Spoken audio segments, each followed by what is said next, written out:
Statement called. Next witness. State calls Ralph Salyers. All right, sir, if you would please make your way to the witness stand. When you get there, please remain standing. Raise your right hand, and my clerk, Teresa, who's on my left, will swear you in.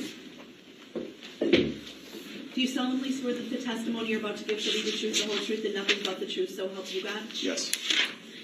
Thank you, sir. Please have a seat. The first thing I will ask you to do is to state your first and last names for the record and spell each. Ralph Salyers III, R-A-L-P-H. Last is S-A-L-Y-E-R-S. Thank you. Go ahead. Sir, how are you employed? The city of Wauwatosa Police Department. What county is that in? It's in Milwaukee. Not Waukesha. Correct. Do you recall where you were on the afternoon of November 21st, 2021? Yes, I was at the Waukesha Christmas Parade. In downtown Waukesha? Yes. What were you doing there? I was attending the parade with my family. My daughters were walking in the parade with their dance team. Were you on duty? No. That was not the extreme dance team, was it? No, it was Liberty Dance. Okay. Did you watch them go down the parade route and perform? Yes. Do you remember where you were standing when that happened? Yes, I was standing on the southeast corner of Maple and Main. Okay. Are you familiar with the Curry Insurance Building? No. Okay. Do you remember any other businesses or landmarks in that area? The corner where we were standing, there's a parking lot right there. It's like one of the only parking lots in the area. Did you leave the parade at some point? Yes, once my daughter's the team passed by, we went to pick them up at the Cutler Park, which was the rallying area for after the parade. Where is Cutler Park in relation to where you were observing the parade? Would be about a block south and a block east. Okay. Are there any public landmarks in that area other than the park itself? The library's right there. The Waukesha Library? Yes. What happened after you got to the Waukesha Library? We picked my two girls up, and we were intending to go back and finish the parade, but it was a little cold and windy, and we decided to head home. So what happened next? We were walking back. I had driven separately. I came later to the parade to surprise them, so I had driven separately, and we walked back to the middle school parking lot where my wife had parked. My wife and her mother-in-law and my youngest daughter left with her, and then my older daughter and I continued to walk toward my vehicle. What happened as you were walking towards your vehicle? The corner where we were standing, there's a parking lot right there. It's like one of the only parking lots in the area.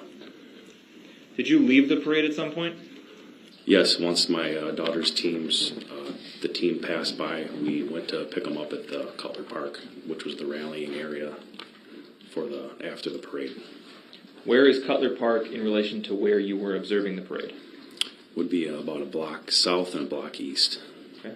Are there any public landmarks in that area other than the park itself? The library's right there.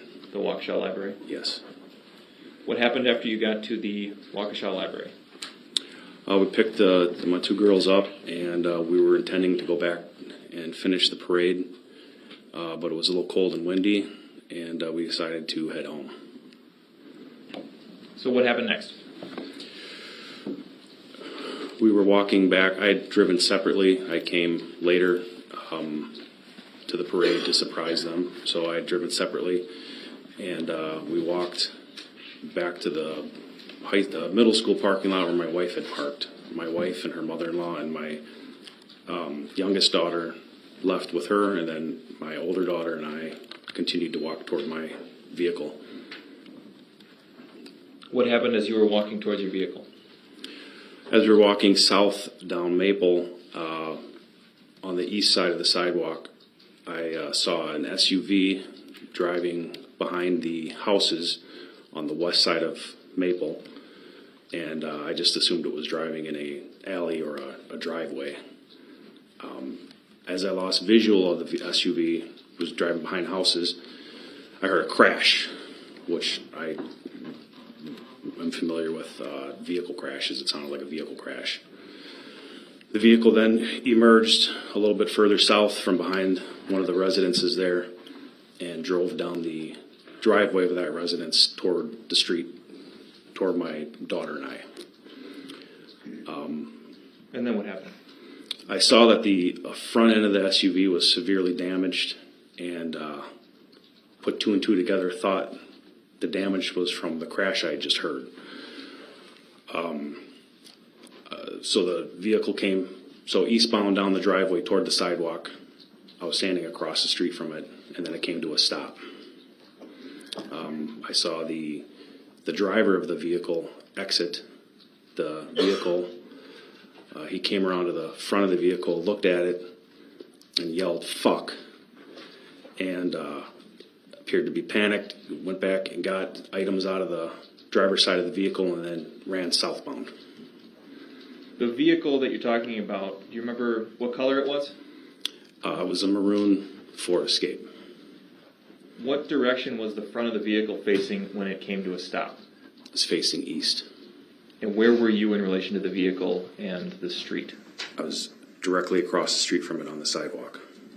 Were there any vehicles between you and the red SUV that you've described when you saw the driver get out? No, Were there any other obstructions between you and the vehicle as you saw the driver get out? no. Do you remember approximately how long, in seconds or minutes, you saw the driver as he was getting out and then leaving? It was just a few seconds. If I had to guess, 10 to 20. Okay. And you've already said it was across the street. Do you remember approximately how many feet it would have been between you and the driver? Objection, speculative. Overruled. You may answer. If I had to guess, maybe 50 feet at most from one side of the street to the other, plus the length of the vehicle. Could you describe the lighting conditions at that time in terms of sunlight and street lamps, if there were any? Objection, Yeah, it was- relevancy. Overruled. You may answer. It was pre-dusk, I would describe it as. How would you describe the physical appearance of the driver What he was wearing? and any other physical descriptors?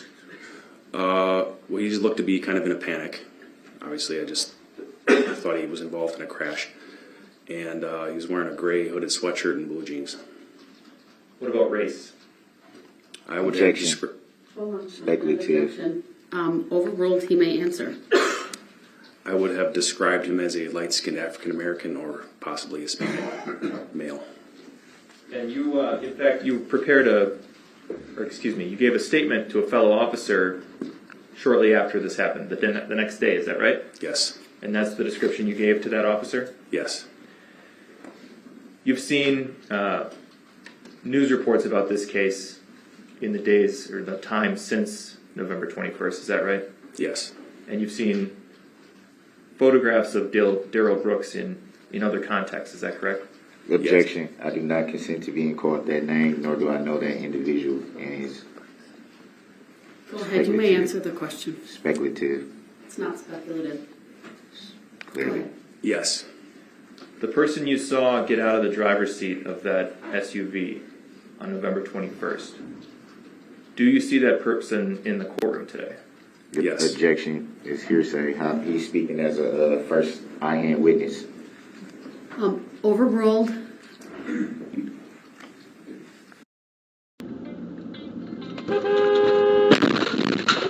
Have you been injured in an auto accident?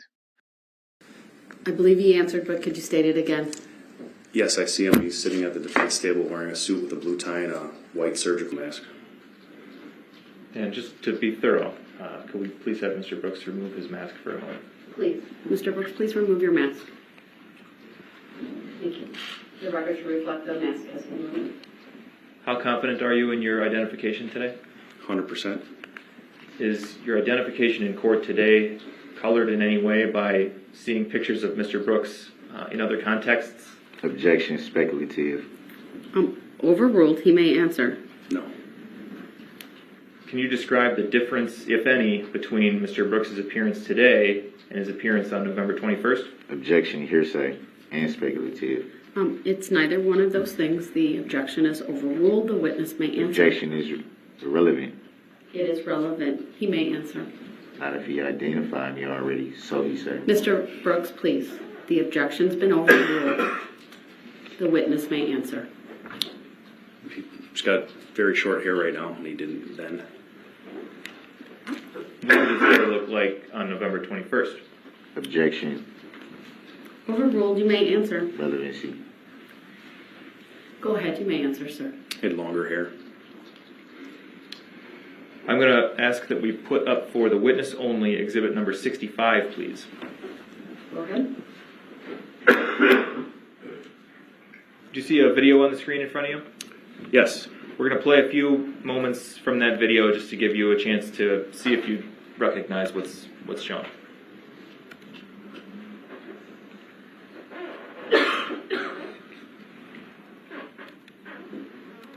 Okay, that's good. We played 7 seconds out of the total of 36 seconds on this. But you recognize that video? Yes. What does it show? It shows me walking southbound on the east side sidewalk of Maple, just south of, I think that's Prospect, walking my dog Elvis and walking with my oldest daughter Ava. Is that an accurate depiction of that scene as you saw it that day? Objection, Overruled. Move You may exhibit. answer. Yes. Thank you. Move exhibit 65 into evidence and ask to publish. Exhibit 65 is received. Permission to publish is granted. objection, relevancy. Overruled. This is 36 seconds. Let's play it through one time at 100% speed, please.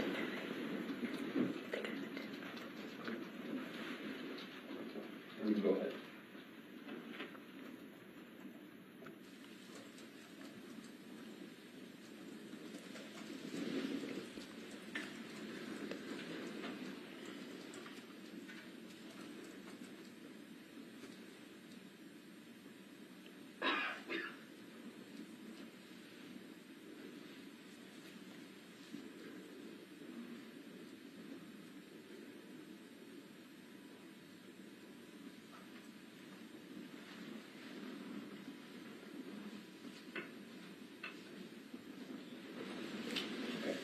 Go back to the beginning and pause it at the beginning there. Do you see yourself at the beginning of this video? Yes. Could you circle yourself for us? That's a touch screen. Just use your finger. Thank you. We can clear that. You're the only person walking a dog in this video. Is that right? Yes. Okay. Let's play, and we'll pause at another point. Pause there at 4 seconds. You mentioned Prospect. Could you draw a line down Prospect for us? Okay, so that's the only cross street we can see clearly in the video. Correct? Yes. And do you see any vehicles on Prospect at this point? See two. Could you circle the one with... Clearly more than two vehicles. On Prospect. I'll was the question. clarify. No, you said on Prospect. He answered. His answer may stand. Where's Prospect? Where are you referring He already drew a line. The witness would redraw the line for Mr. Brooks. Thank you. Go ahead. Do either of those vehicles have, appearing to you today, to have an inoperable headlight? Yes. Which one? If you could circle it, please. Objection, leading. It's not leading. He may answer.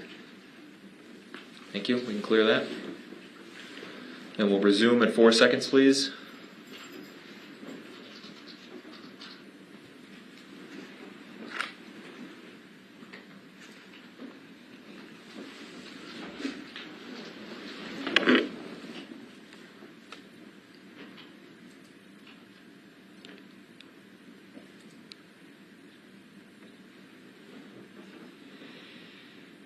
Pause. Paused at 27 seconds. Do you see on the video right now the person you recall being the driver of that vehicle? Yes. Could you please circle that person for us? I'd like to mark and preserve this annotation as Exhibit 65A, please, and move it into evidence. Objection. Hearsay.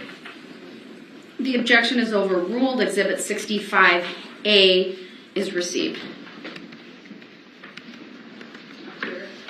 Go ahead. Yes, please. The clothing worn by the person you just circled, does that match your memory of what the driver was wearing that day? Yes. Okay. And let's play from this point.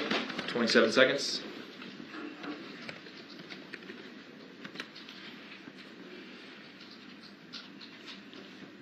And we'll stop there.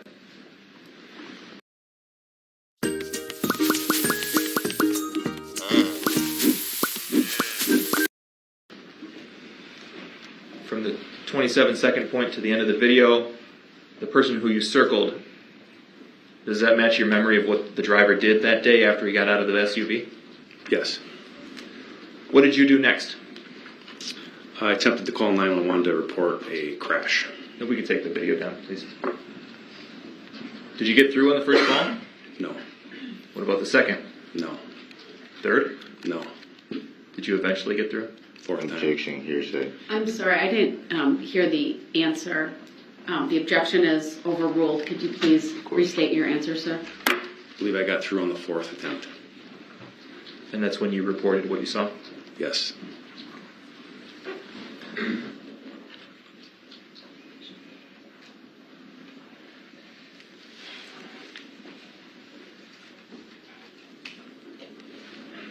That's all I have. Thank you.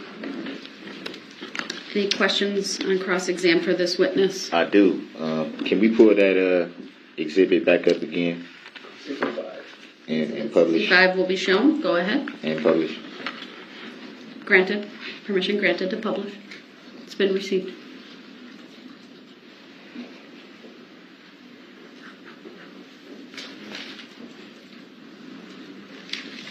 Let me know, jurors, when 65 is in the jury box. It's up. Okay. Okay, right as this pause right now, it's not playing, it's at 0. Would it be fair to say that to the, I guess that would be my right of the screen, you can see a white looking SUV by the walkway where people would be able to cross the street? Would that be fair to say? Yes. And would it be fair to say that the side street that you lined as being Prospect, I think you said it was, where the 2 do not enter signs are, that would be the side street you're referring to? Would that be fair to say? Yes. Would it be fair to say that from the position that you're in, approximately here, and the side street being here, And just so the record is clear, Mr. Brooks has annotated the touch screen with a line depicting the direction of Prospect, intersecting with the street, the perpendicular street. I apologize, I don't remember the name, and then an X where... Prospect, you said? Prospect is the street in the direction of the line, but there's a cross street there. Okay. But the X is indicating where this witness, his dog, and his daughter are in the video. Go ahead. So from where you're positioned right here by the X, you can see down this street from the position you're in. No. So how were you able to see if a vehicle would be coming from this way from the position you're at? I didn't see the vehicle driving on Prospect. I saw it driving behind the houses through the yards. So you were able to see the vehicle behind houses? Between houses, behind You said houses. behind. You said behind. Right, through the yards behind the houses. And you were able to see that from where you were? Yes. Can we take those marked lines and stuff down? Can you play it a little bit? I'll tell you when to pause. You just confirmed you want full speed? Yeah, I guess that would be regular, whatever is the regular speed. Yes, please. I'm sorry about that. Go ahead. Would it be fair to say from, Do you want to pause? no, not yet, just, you can let it play. I'll say, I think it's 36 seconds, so. Would it be fair to say from, Well, hold on. The video's showing, so wait till it's done playing and then ask a question. Or have us pause where you want it paused. pause. So it's paused at 18 seconds for the record. Would it be fair to say that in the 18 seconds shown to this point, you're pretty much just walking the dog, moving around, just walking normal? You don't make any sudden moves to the left to look, or you don't stop in your tracks or anything. You're just walking along. Would that be fair to say? Yes. And you also made reference to hearing a crash. What point did you hear the crash? Sometime while the vehicle was driving behind the houses. Why didn't you immediately stop in your tracks and say you just heard something? Why do you just keep moving as if you heard anything? Nothing.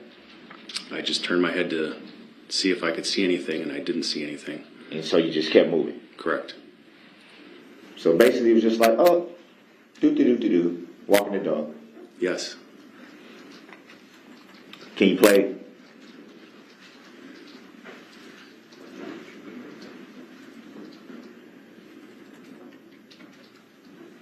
Pause it.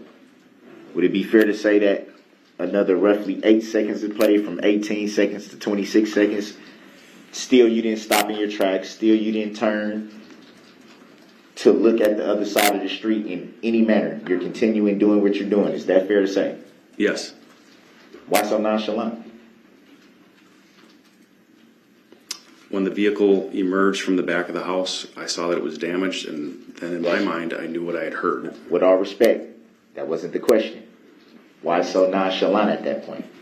I didn't think it was anything of great emergency at that point. I just figured that an intoxicated driver may have just struck another vehicle in the back of that alley, and now he was going to take off and run. And being in law enforcement, why would you not investigate that if you heard something crash? Why, being an officer of the law, why would you not investigate that if you heard that? I was with my daughter, and I would in no way put her in harm's way. Well, I would think it would be fair to say that you can handle yourself. You're obviously a officer of the law. You're trained to be able to handle yourself. Would it be fair to say that you could have at least investigated the sound that you heard, that sound like a crash, at least? Objection. Grounds. Sustained. It's also a compound question. Please rephrase. So all these thoughts, maybe it was just a drunk driver and they're gonna run anyway, and all these thoughts, and that never piqued your interest to investigate? Sometimes being a good witness is the best thing to do.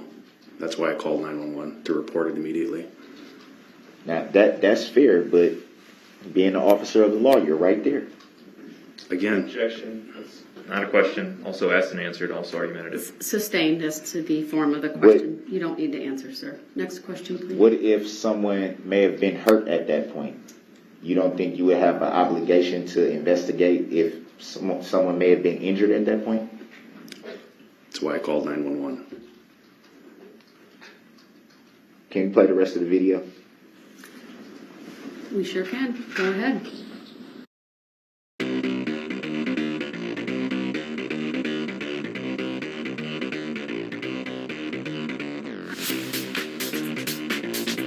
Formula presents the best designed, best built pleasure boats on the water today. Through over 60 years of ongoing advancement in marine manufacturing, Formula's tradition of excellence continues to surpass expectations with the ultimate goal of providing consistently gratifying experiences on the water with family and friends. The decision to choose excellence enhances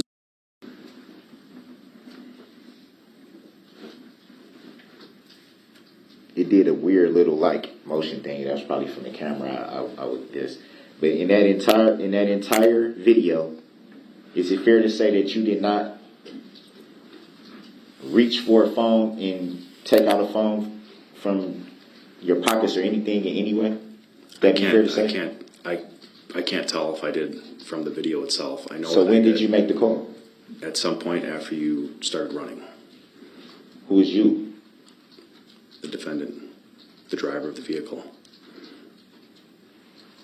So how long after you saw the driver of the vehicle did you make the 911 call? Within seconds, I believe. Is it fair to say that we don't see that on the video? The video is very small at that point. It's hard to Is it see. fair to say we don't see you do that on the video? Yes. Can we pull the video back up? Can you take it to 27 seconds and pause at 27?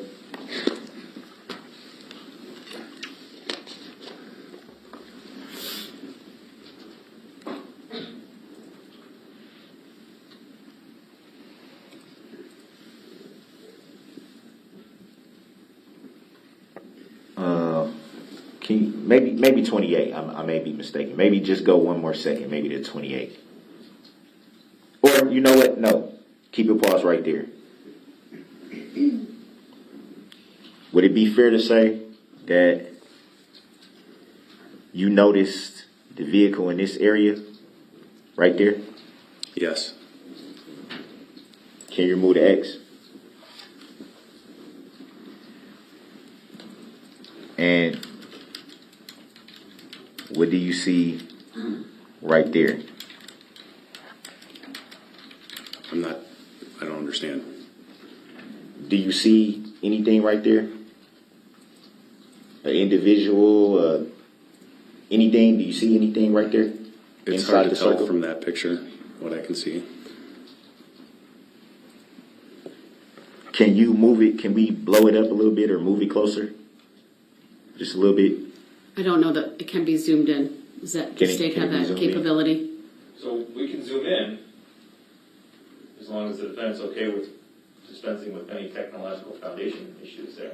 But we can zoom in. We have the ability to do that. Would you like it zoomed in? What do you mean by not? Say that again. I'm sorry. We can zoom in if you want to. Can you zoom in just a little bit? Just a smidge.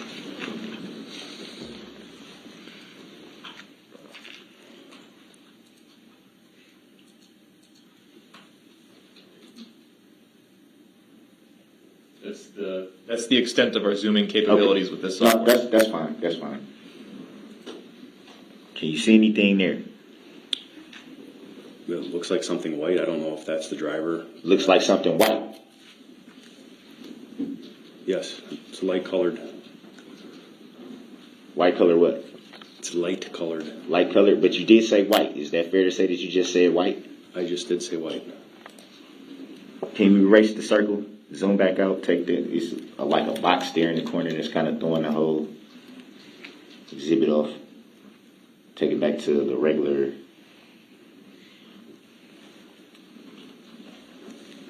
You testified earlier that you saw the driver with gray hoodie, as you referred to it. Do you recall saying that? Yes. Would I just circle right there? Would you, from your recollection, say that that was the driver you saw? I don't know what that is at this point. You don't- It's you just don't a know? paused video. It could be a glare. It could be a person. I don't know. If you could play it again. Well, let's play it again. From the 27th. Stop right there. Okay. Yeah, no. from the 27 mark. I think it just played maybe, what, a second, half a second or something like that? Did you see that whatever you said you didn't know what it was, could have been a person, could have been something else? Did you see it move from the position that it was before? Yes. And you also identified that that was white, right? That's what you said, correct? I did say that. And would it be fair to say that you saw the driver in gray? Would that be fair to say? Yes. Take the circle off. You also stated that you were about 50 feet from the well, you added the vehicle in too. You said maybe 50 feet, and then depending on the length of the vehicle. Would that be fair to say? Yes. And from where you are here to here, because it would be fair to say we can't see a vehicle in the picture at that point. Would that be fair to say? We can't see a vehicle that would be facing you because you said it was facing you. We can't see a vehicle. Would that be fair to say? From this angle of vehicles obstructed, yes. So that would be 50 feet from, approximately 50 feet from X to X. Approximately. And you were able to see the driver and a description from where you're standing now to where the other X is. Yes. And you were able to make out the race of the driver from where you were at. I guessed. You on guessed. Raced. So you're not for certain. I wasn't for certain at that time.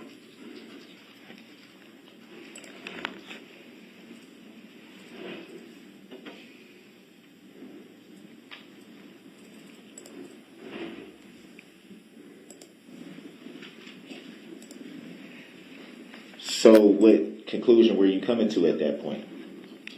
Just an educated guess, or Can you explain further? how For what? would it be fair to say that your guess could have been inaccurate? Could have been. And you also stated that you saw news reports and the description of the driver on the news. Would that be fair to say? Yes. And you made reference to the driver's hair. Would that be fair to say? In my testimony, yes. You brought up the hair is what I'm saying. You said long hair. Would that be fair to say? Yes. And you will be able to see hair if you describe the driver wearing a hoodie. Yes. You'll be able to see hair and tell the length of the hair. If it's hanging out of the hoodie, yes. Well, you didn't say, all fairness, you didn't say it was hanging out of the hoodie. You just referred to the hair. Yes. Objection, that's not a question, it's argumentative. Is it? Hold on, there's been an objection. I believe the witness understood the question, so I'll overrule the objection. His answer may stand. Next question. Is it any possible way you could have gotten a description from the news reports instead of what you actually recall? No. And how did you determine that? In the report I gave in my statement, I described what I saw that day, not what I saw in the news. And you also described two different colors of dress. Once you said gray and one you said white. Would that be fair to say? I said that the item in the video appeared to be white. Did you not say that the item moved? As you say item, did you not say the item moved from where it was at? Yes. Would it be fair to say that there can be no movement to an item if it wasn't a person? Yes. A person that you described wearing white? On the video screen, it appeared white. It appeared light colored or white. Would it be fair to say that you said white? That was your first? Yes.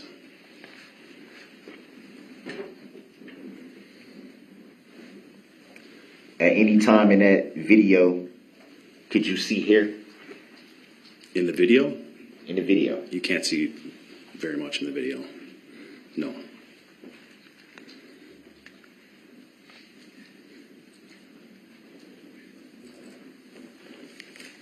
After making the 911 call, did you return back to the scene where you noticed the vehicle? Yes. And did you investigate at that point? Yes.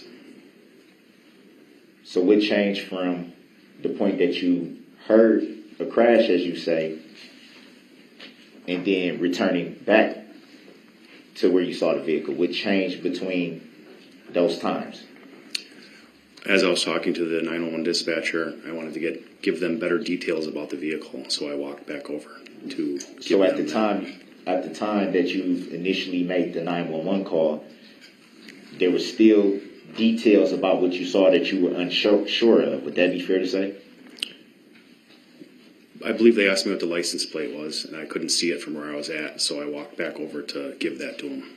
So you couldn't see the license plates of the vehicle from where you were at. There was no license plate on the front of the vehicle, so I could not see it. So you came back to investigate if there was a license plates that you can identify. Yes. Did you investigate what you may have heard the vehicle strike? No. Any reason why not? By that time, a large crowd had gathered, and there were sirens. I could hear them in the distance, and the police were responding rather quickly. So you didn't take the opportunity to see if anyone from saying that you heard a loud crash, you didn't take the opportunity to investigate if anyone may have been hurt from that loud crash? I didn't know. Any reason why not? No reason.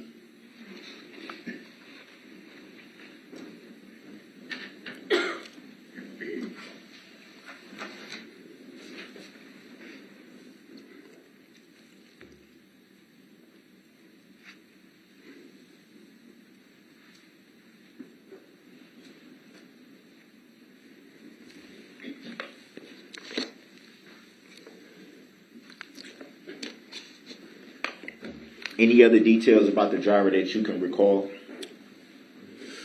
As far as further clothing?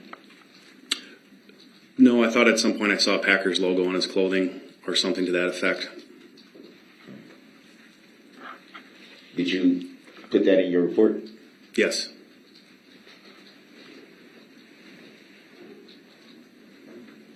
At any time, have you read or saw a complaint in this matter? No, just my report. Any other officers that came to the scene? Because you made reference to officers was responding by the time you came back to give more details to the dispatcher. More officers were arriving. Do you recall if any one of those officers investigated the loud crash you heard? I'm unaware. But it would be fair to say that they gave reports from what they observed when coming to the scene. Would that be fair to say? Yes. Do you recall any of them asking you of a description of what you saw? I didn't speak to any officers on scene that day. Any reason why not? I just left. Seeing as how that you made the initial 911 call, I'm sure the officers were probably responding by that time anyway, but seeing as how you made the 911 call, you didn't collaborate with the other officers to try to, piece together what you may have saw? I'll object to the characterization that was the first 911 call.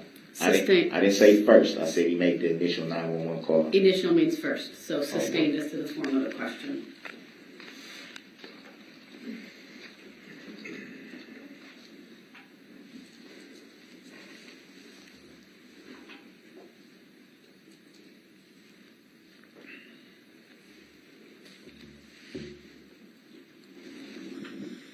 Besides, let me back up.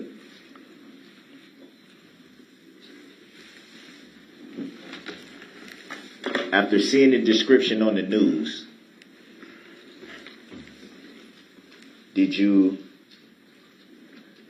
say to yourself, that's the driver that I saw? I recognize the driver as the person I saw on TV or social media. Yes. Social media or the news? I don't recall, probably both. Both. Did you report that? When I gave my statement, that's what I told them. Yes.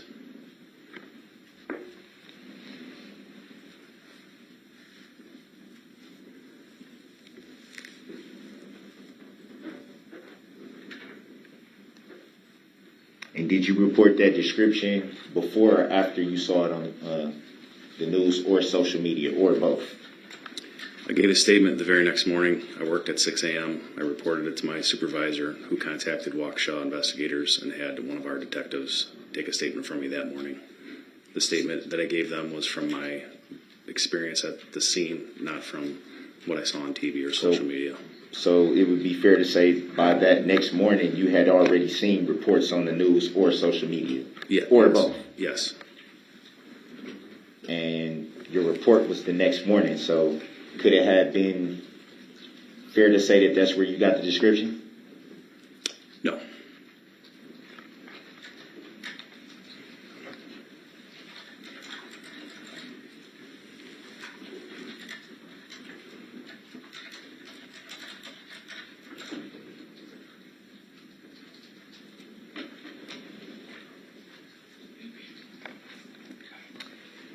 Did you learn any additional information that you don't recall having via social media or the news after you had already made your report? I don't understand the question. Did you learn any additional information after you had already given your report? Learn information about what? About the description of the driver, what had happened at the parade, anything? Well, originally I had no idea what had happened at the parade. I thought it was just, I witnessed a hit and run crash. I had no clue what had happened at the parade. So you just said now you witnessed a hit and run crash, but you also said that you didn't investigate the crash that you heard. Correct. So how would you characterize it as a hit and run crash if you never investigate what you heard? Because I heard a crash and then the driver ran. Well, you also stated, to be fair, that you didn't investigate the crash. So how was it any way to know what you were witnessing if you didn't investigate it? Because I heard a crash and I saw the driver run. So in my mind, I assumed that was a hit and run crash. So it was an assumption, you didn't know? Yes. I heard a crash. I didn't see the crash. Correct. So would it be fair to say that from the assumption that there was a hit and run crash, as you say, the only way to know for sure where the crash came from would be to investigate it? Would that be fair to say? Yes. And you stated for the record that you did not do that, correct? Yes. So why would you report it as a hit and run crash if you were not sure what it was? Well, based on my training experience as a crash investigator, that's what I thought it was.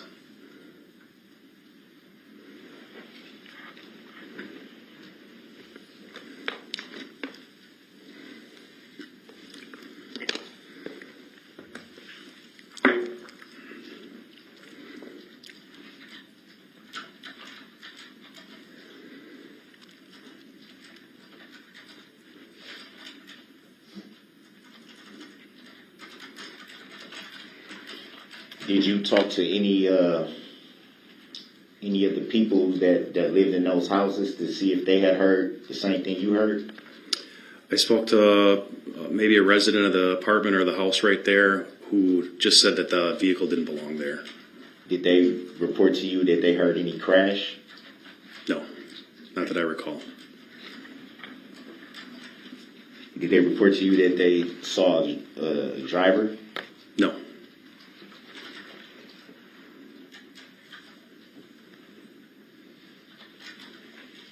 So as far as you can recall, you were the only one that heard the crash. As far as I know, yes.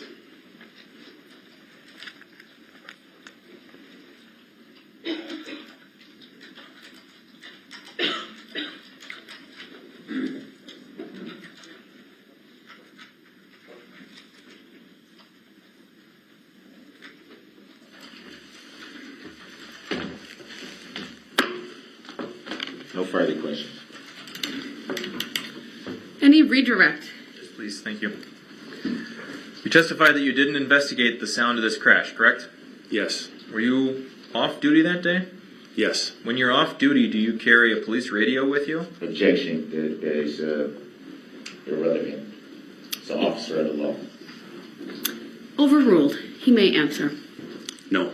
So If you did get into a pickle, you wouldn't be able to call for backup, would you? Objection. The speculative still has a cell phone. It's not speculative. He may answer the question.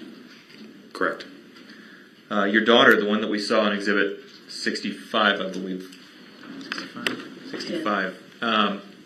Is she a sworn law enforcement officer? Objection. Irrelevant. Overruled. He may answer. No. At the time you heard the crash but didn't investigate it, did you know that the vehicle that you saw had been involved in hitting dozens of people on Main Street minutes earlier? Objection. Asked during cross. Answered. Overruled. He may answer. I had no idea. When the driver got out, and just to clarify again, who was the driver? The defendant, Darrell Brooks? Darrell Brooks. Objection. I don't consent to being called that name, and Mr. Brooks, I'm sorry. I don't consent to being called that name. So noted. Next question, please. Did you see anybody else get out of the vehicle? No. When you went back to check the vehicle, was there anybody inside? No. On this issue of the white clothing, can we please show for everybody exhibit number 120, which has previously been published? Go ahead.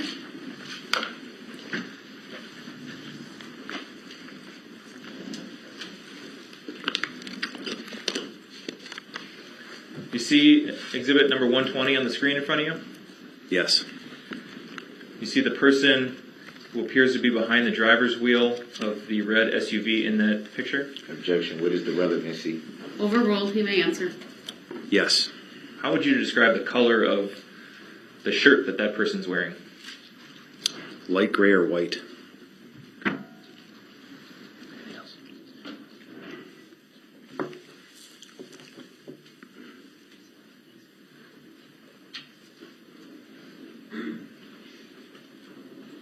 That's all I have for this witness. All right, thank you. You may step down.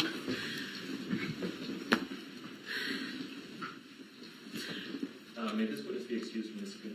He may. All right, I am going to excuse the jurors and actually take a recess. It's a little bit later, but we'll take our late morning break at this point, about 15 minutes or so. I'll rise for the jury, please.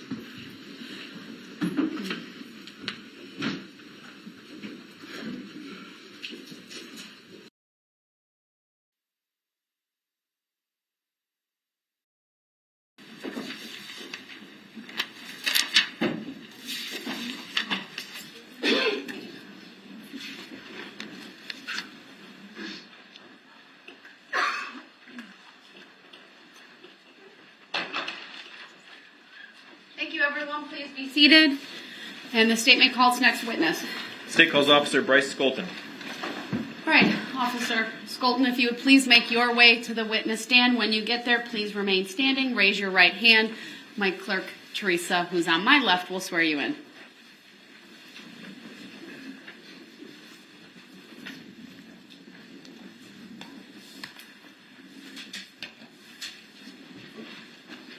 Do you solemnly swear that the testimony you're about to give shall be the truth, the whole truth, and nothing but the truth, so help you God? I do. Thank you, sir. Please have a seat.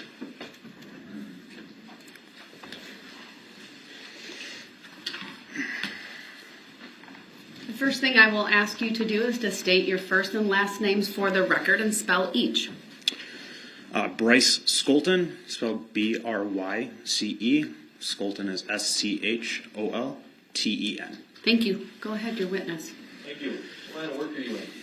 I'm a police officer for the city of Waukesha. How long have you been a Waukesha police officer? 7.5 years. What's your current assignment? Currently, I'm a specialist assigned to the Criminal Investigations Division. What about back in November of 2021? What was your assignment back then? I was a police officer. Were you working as a police officer on November 21st of 2021? Yes, I was. Were you assigned to work at the Waukesha Christmas Parade? Yes, I was. Do you recall where you were posted during the parade? My assignment was traffic control at the intersection of Northwest Avenue and Wisconsin Avenue. Will you please put up for the jury exhibit number 1, which has previously been published? Go ahead.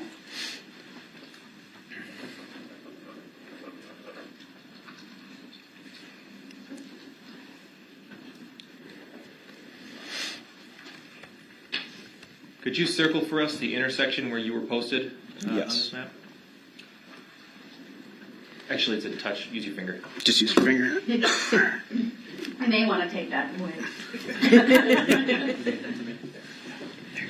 Thank you. Okay, so you've circled the intersection of West Main Street and Wisconsin Avenue, correct? Correct. What does the purple line on that map depict? The purple line is the parade route for the Christmas parade. But then, what happens to the purple line at Main and Wisconsin? That is where the line stops. That is, I believe, where the vehicle left the parade route. The vehicles and the groups and the participants of the parade who were marching on the parade route, where did they go once they got to the intersection of Main and Wisconsin? They continued down the parade route, which was eastbound on Wisconsin Avenue, and then after reaching Maple Avenue, then they were to go southbound. And the library is near that intersection, is that right? Correct. Traffic coming eastbound on Wisconsin Avenue from the west, were they able to get through the intersection where you were posted? No, I had traffic blocked off where I circled there. You can barely see anymore, but the red line, that is how I had barricades across that intersection. So all eastbound traffic on Wisconsin was forced to go southbound on Northwest Avenue. Okay, what about traffic approaching from the south on, West Avenue? Yes, so northbound traffic on Northwest Avenue could only go westbound on Wisconsin Avenue. Do you recall what you were wearing that day? Objection, Brother Dan. Overruled. Yes, I was wearing my standard police uniform with external carrier and a police jacket, and on my outermost layer was a neon traffic vest. We could take this exhibit down, please. What was that number again? 1. Thank you. That's what I thought. Were you the only police officer stationed at that intersection? Yes, I was. Do you know approximately how far away the next closest officer would have been? I believe the next closest officer was approximately 2 blocks away. Did you have a police radio with you while you were standing in the intersection? Yes, I did. At some point, did you hear something on the radio that concerned you? Yes. Describe that for us. I heard, so the parade was on Channel 3, so that's what I was assigned to. These radios also have the ability to scan other channels, so I was scanning Channel 1, which is what the road squads were working on. At that time, I heard a call for service on Channel 1 for the road squads to be dispatched to, and it was some sort of domestic disturbance or fight in Frame Park, which was east of my location. I heard squads responding to that from the south portion of the city, and Northwest Avenue or West Avenue is one of the main thoroughfares in our city to get from the southern portion to the northern portion, or at least to the downtown area. And I could hear squads coming from that area, so I blocked traffic to allow the squads to get through, and then I just continued on with my parade duties. What happened next? After that, approximately a minute or so later, I believe I started hearing radio traffic on both Channel 3 and Channel 1. I believe either a reserve officer or a community service officer on Channel 3 requested an ambulance somewhere on the eastern portion of the parade route. I remember it was sort of towards the beginning of the parade. They were asking for an ambulance because someone had been hit. Then what happened? I believed that it was something stemming from the domestic or the fight, because during that fight someone had fled on scene and someone had been flagged down who had reported this incident. So I believed that the hit was something to do with the physical altercation that had happened. Moments later, this was all sort of spun out of control very quickly. Radio traffic became more and more difficult as Channel 1 and Channel 3, so as officers on the road and officers and community service officers and reserve officers were working the parade, everyone was starting to get on the radio, and more people started calling for ambulances. And then I could tell as people were calling for them, it was it was moving westbound on the parade route. What did you do as a result of hearing that information on the radio? It was tough to piece all together. I didn't know exactly what was going on. I knew something was happening, but I didn't know exactly what. I have a collar mic, so my microphone was approximately right about here on my chest. I don't have an earpiece. That's just what I use. So between trying to listen to the radio microphone and the parade, it was sort of hard to piece together. But after a few minutes, I realized something was happening, and I began walking away from my post, and I walked past my barricade sort of into the parade route. And as I did that, I was looking more to like northeast. I couldn't see that much of the parade because where West Main Street ends right there, it's got a hard turn to go southbound to Wisconsin. So I could only see approximately, I don't even know, maybe 100 yards or less of the parade route. And at that point, that is when I started hearing more screams. And this time it wasn't just screams on my radio. It was screams like in my vicinity that I could hear. And at that moment, I saw a red blur come past the Wisconsin House westbound and make a very hard braking maneuver to navigate the left-hand turn on West Main Street to go there, and let's put southbound. Let's put Exhibit 1 back up, please. As you're putting Exhibit 1 back up, I just want to make a record of the hand gesture he made previously when testifying about, I believe it was his radio microphone. He used his right hand, I would say about heart height, to indicate his, I believe he called it a lapel mic or something to do with his radio and where he would hear from. Go ahead. Objection. I don't think he said lapel. I think he referred to the microphone just being here and not using the earpiece. That's just. Your objection is noted. The state can seek clarification, but the fact I did my best to describe the action of the officer on the stand. Go ahead. Thank you. Can we actually zoom in on the bottom left corner of this map?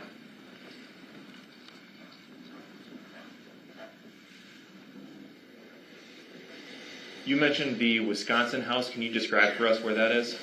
The Wisconsin House is actually this building right here that is tan. It's the farthest building right before, I guess, on the left portion. You just put a little dot there. That should be the Wisconsin House. Okay, so right as the Main Street curves to the left there? Correct. It is I believe it's the last building sort of on West Main Street right before the left turn.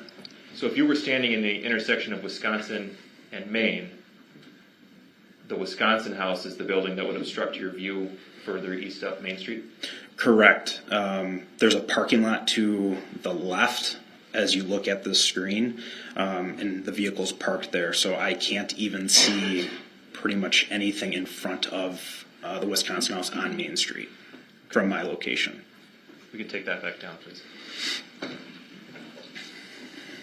What happened as the red blur rounded the corner?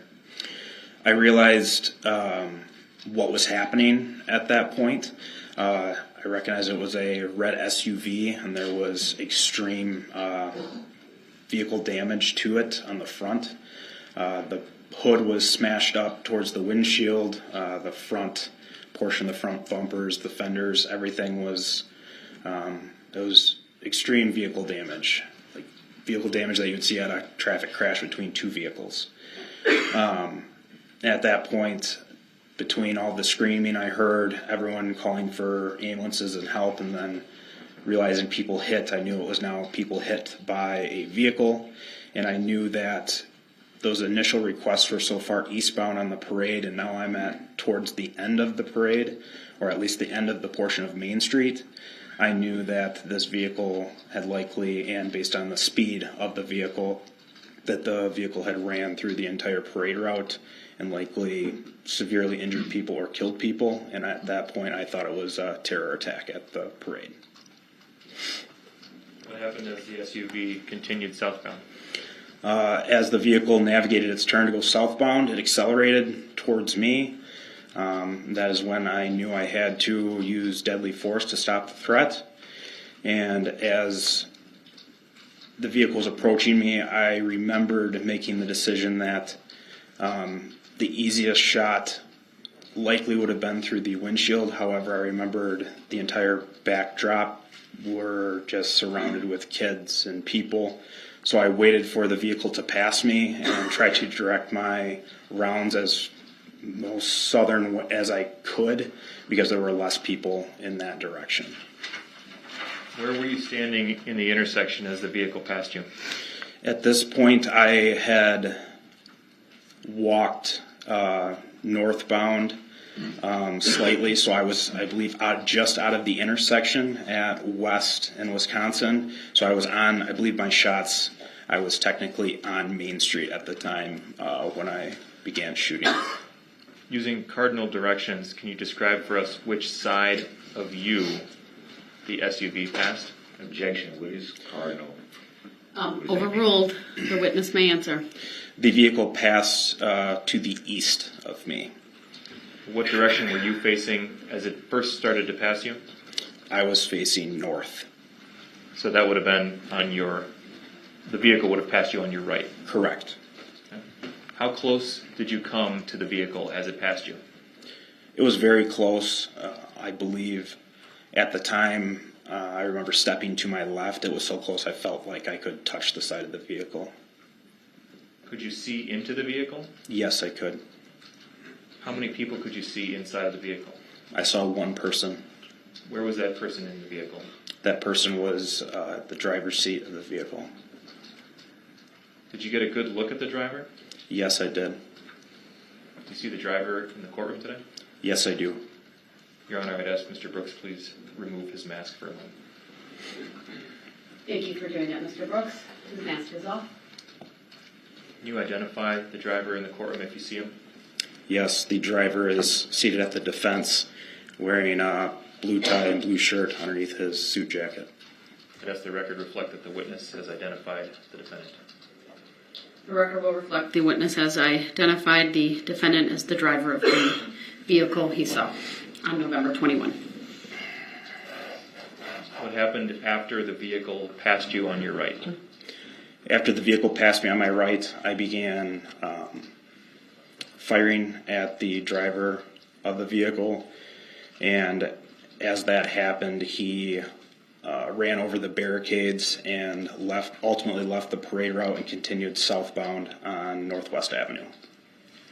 West Avenue is how many blocks from Maple Avenue? One block. Objection, relevancy. Overruled. And to what direction is west from Maple? West Avenue is one block to the west from Maple. I'd like to show for the witness only, please, exhibit number 57. Can we clear the annotations? You see a video on the screen in front of you? Yes, I do. We're going to play a few moments without any audio just to see if you recognize this video, okay? Okay.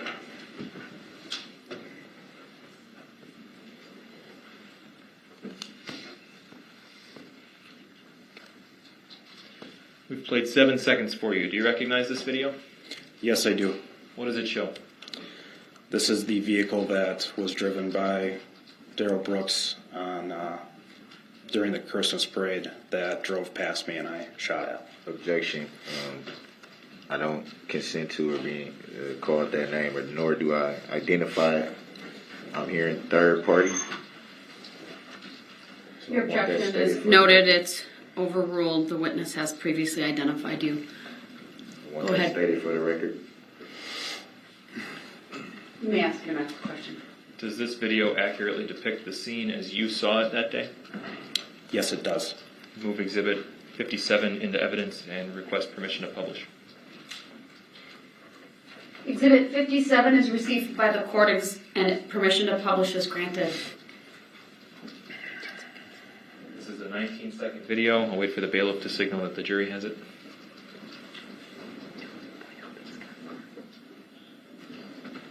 Okay. Before we hit play, I'd like you, if you can, to point out the Wisconsin House for us. The Wisconsin House is this brown brick building here on the right that has the Golden Moments Gentleman Beer sign right here. Thank you. We can clear that. And we'll watch the entirety of this clip with volume, please, at regular speed.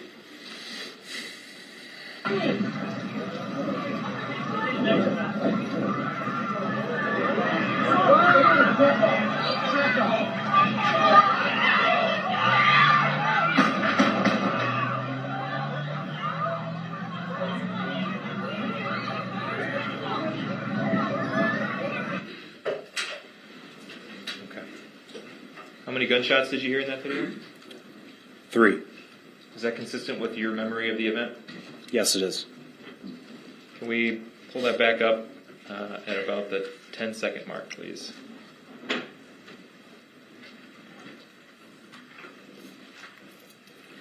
you see yourself at the 10-second mark? Yes, I do. Can you circle yourself for us? You're the only person at this 10-second mark wearing a yellow vest. Correct. Okay, we can clear that, please. Can we slow this down with no audio? Slow it down to about 50%, please. And play from there.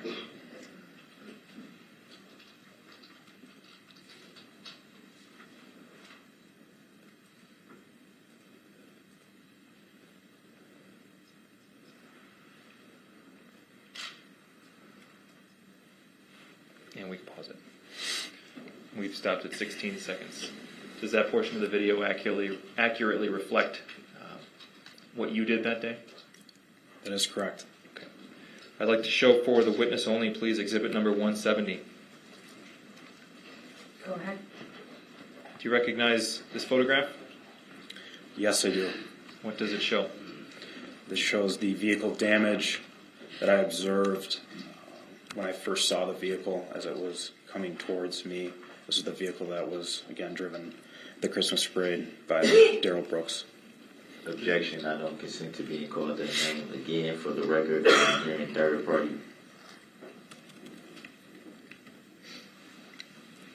The For the objection, record. it's on the record. Does this appear to be a screenshot from the video we just watched, exhibit 57? It does appear so. And again, this is then an accurate depiction of how the vehicle looked that day? That is correct. I move exhibit 170 into evidence and ask to publish.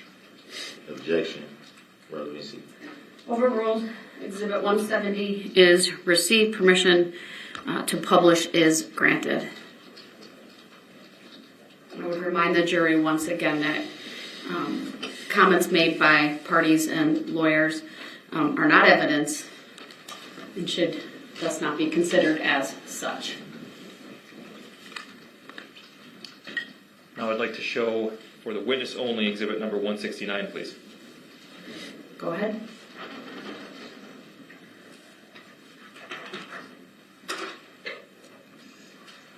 Do you recognize this photograph? Yes, I do. What is it? This is that same vehicle. It appears to be just moments after that first picture we just were shown. Does this appear to be a screenshot from the video in exhibit 57? Yes, it does. Is this an accurate depiction of how the vehicle and the driver looked to you that day? Yes. Move exhibit 169 into evidence and ask to publish. Exhibit Objection. 169 is received. Permission to publish is granted. Objection. Noted. Overruled.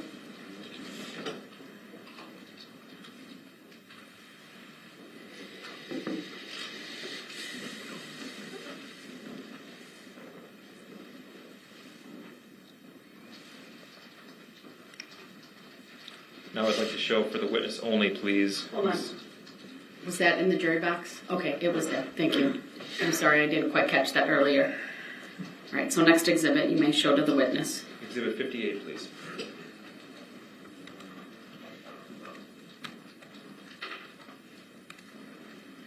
We're going to play a few seconds of this, give you a chance to see if you recognize it, okay? Okay.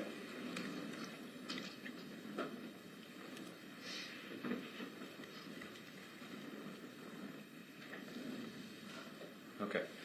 played 7 seconds. Do you recognize this video? Yes, I do. What does it show? It shows pretty much what the last video showed, just from a different point of view from that same intersection. Is this an accurate video depicting the events as you saw them on November 21st? Yes, it does. Move Exhibit 58 into evidence and ask to publish with the caveat about the comments on the right side of the screen, please. Objection. Exhibit 58 is received. Permission to publish is granted. The jury will disregard the comments that are on the right side of the exhibit. Those are not to be considered as evidence. This is a 15-second clip. We'll play it once at regular speed with audio, please.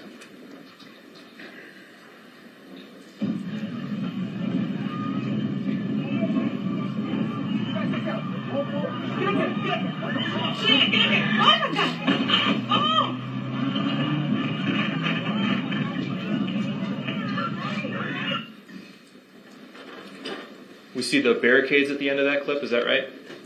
That is correct. And do you recall what those are made out of? I believe they're made out of fiberglass or plastic. And what we saw in that video, again, that's inaccurate. Does that match up with how you recall the incident? That is correct. That's all I have, Your Honor. Thank you. All right. Any questions for this witness, sir? I do. You stated initially that you had heard some radio calls about a possible altercation at Frame Park. That is correct. Do you recall what the initial report of that was? My recollection of that was that there was a call for service. Is either a domestic or some sort of physical altercation along the riverfront in Frame Park, and that there was a male with armed with a knife, and that he was fleeing from the area. So it was reported it was a possible knife involved, and there was a male running from the scene? That is correct.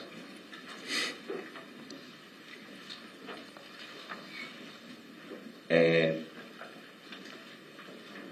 were you ever given any further information about the male with the knife that was running from the scene? No. Any information that the male with a knife running from the scene was in a vehicle at any time? No. Do you know if any investigation was done looking into that supposed fight at the park? Yes. And what did you learn? I did not learn anything of it. I just know that squads were responding there to investigate it. I was not updated on their findings or what they had investigated. I just know that they were dispatched there for that investigation. Do you recall if there was ever a knife recovered or a suspect recovered in that supposed incident?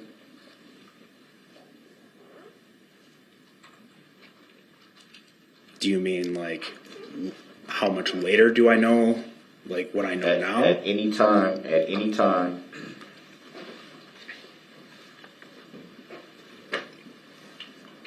Do you know if there was a suspect, I guess I would say, apprehended or anything that was found with a knife, to your knowledge? To my knowledge, I do not know if the suspect from that incident, which was you, was located with a knife. When you say you, what do you mean? You, Darrell Brooks.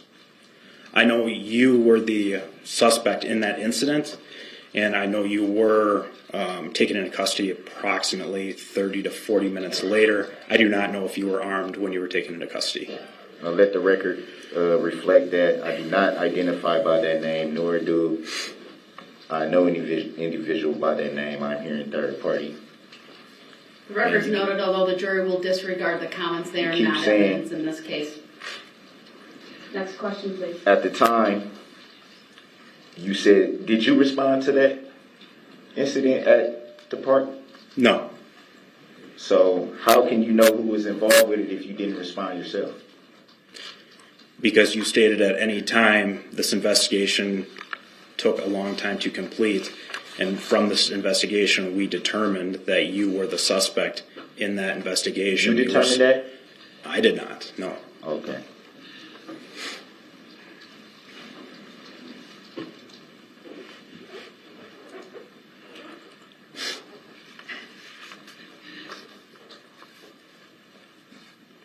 So basically, you're just going off what you were told, because you just stated that you didn't make any determination, nor did you investigate it. Would that be fair to say?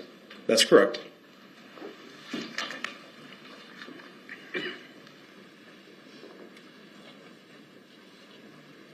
You also gave, and when you were asked the question of,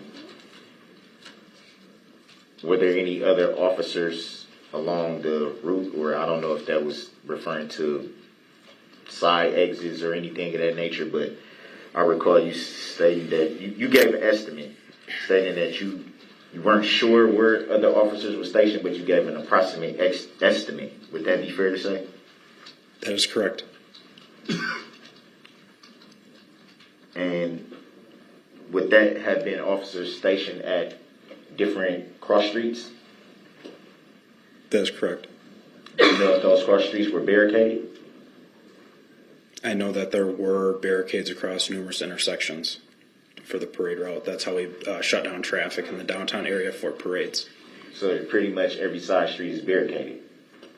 I can't give you specifics on what streets were barricaded, but yes, the vast majority of streets are barricaded to stop traffic for the parade route. Can you pull up Exhibit 1 and publish? The state would please do that. Thank you.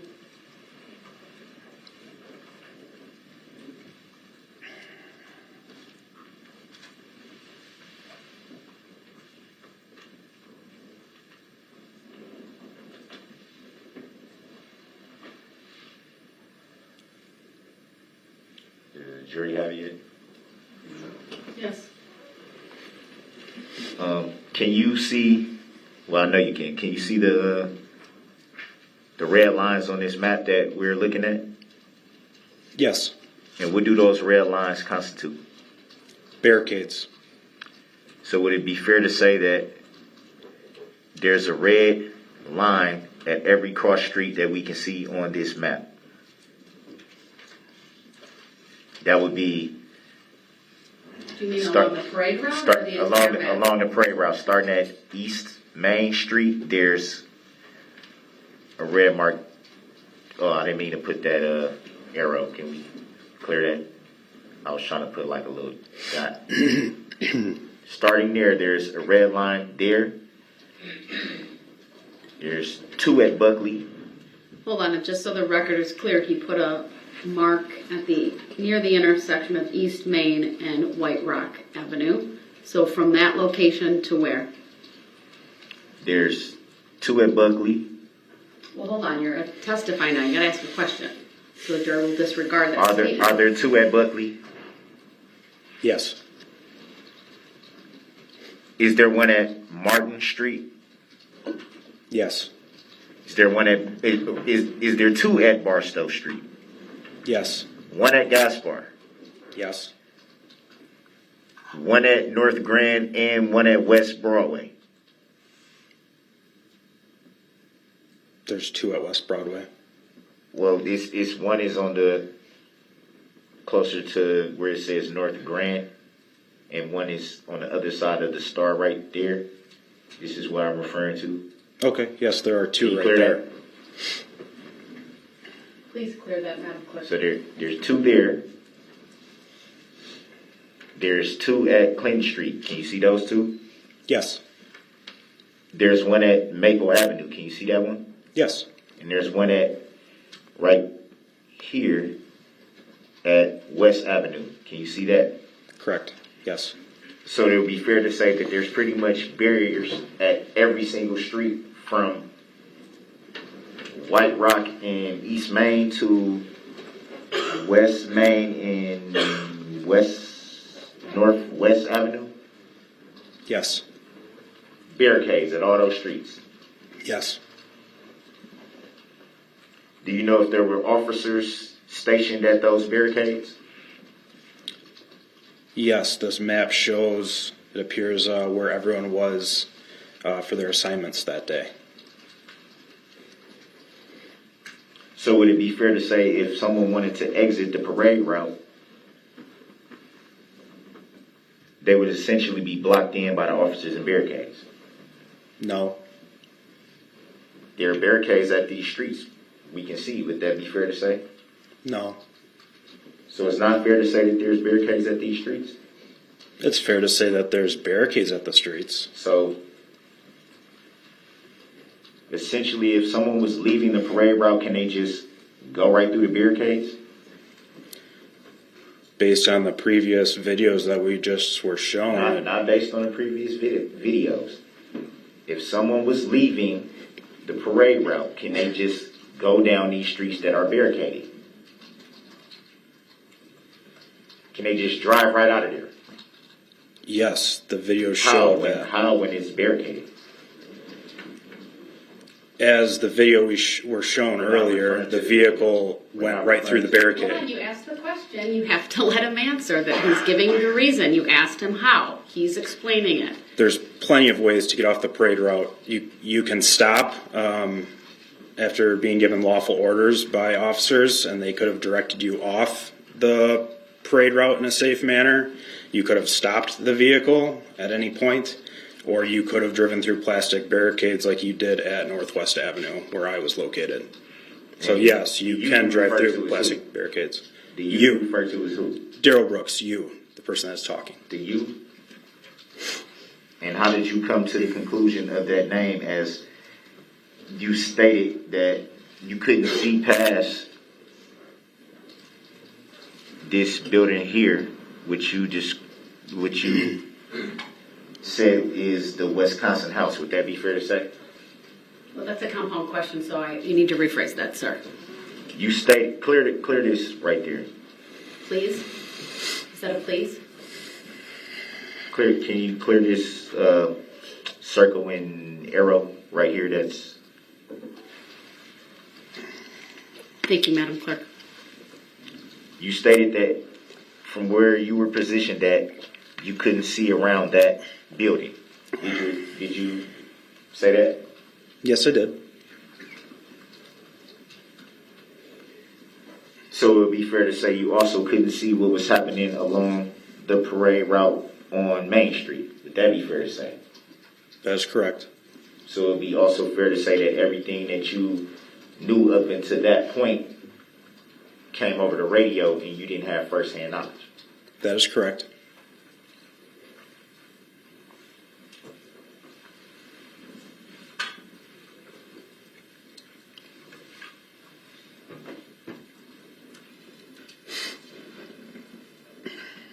You also stated that after a few minutes of hearing these, radio reports, you said after a few minutes, you noticed something was going on. Do you recall from the reports how long this vehicle traveled along the parade route? An estimate of the time that it traveled down the parade route? I do not know how long the vehicle was on the parade route for. If I had to estimate, I would estimate approximately 1 to 2.5 minutes. 2 minutes, maybe. Would you say that it's fair to say that that's relatively a short amount of time? I would agree with that. So what do you mean by after a few minutes you noticed something was going on? Because after a few minutes, what I meant by that was the initial call for service at the boat launch, or for that domestic fight in Frame Park. From that time frame, from when squads were responding to there to the time that I had shots fired, that is what I mean by a few minutes. So you have to take into account the time for squads responding to that call. I don't know police protocol, so Just asking. Mr. Brooks, please ask your next question. I'm getting to it. No, right, but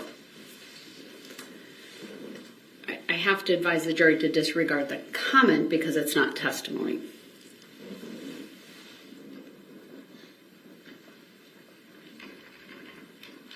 And you stated that. Well, let's go to. Yeah, go ahead. You don't need. Do you need that? We're gonna turn it off. Yeah, you can take that down. Sorry about that. All right, thank you.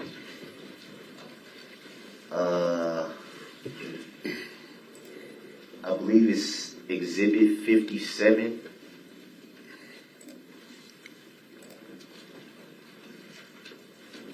Let me pull up Exhibit 57.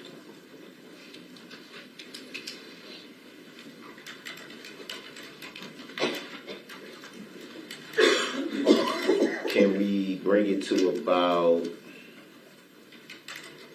16 or 17 seconds?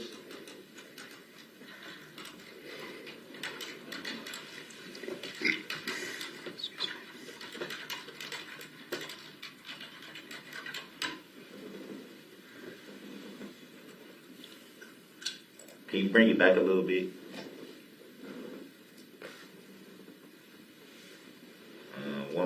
One more second, if you could. There. Can you pause it there? Would it be fair to say that those are barricades that are laying in the street there? Correct. Any idea why they were not standing up? Yes, I do. What would be the reason? It was very windy that day, so when they were standing up how they normally are, they kept on blowing across the street. So we tilted them on their sides so they wouldn't get blown across the road, and they would still stay up there and block traffic. They would be able to block traffic by laying down, Yes, they serve the same purpose. but they would be able to block traffic by laying down. I guess I don't understand what your question is here. Would it be much more easier to see them if they were facing upright than laying down? I think the height difference between them laying down and being upright is probably quite minuscule, because as you see, the legs that are now up in the air are approximately the same height as what the bar would be if they were standing up how they normally are. And you come to that conclusion how? Based on my training experience after deploying barricades on numerous events and working several parades in my work history. So you would estimate that a barricade facing upright and a barricade laying down would be the same height? Approximately.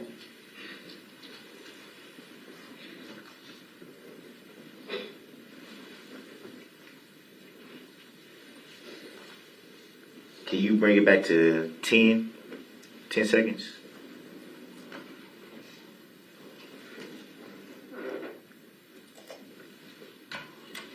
From what we're looking at right now, it's a little hard to see. You can see the vehicle, you can see where you identified you were.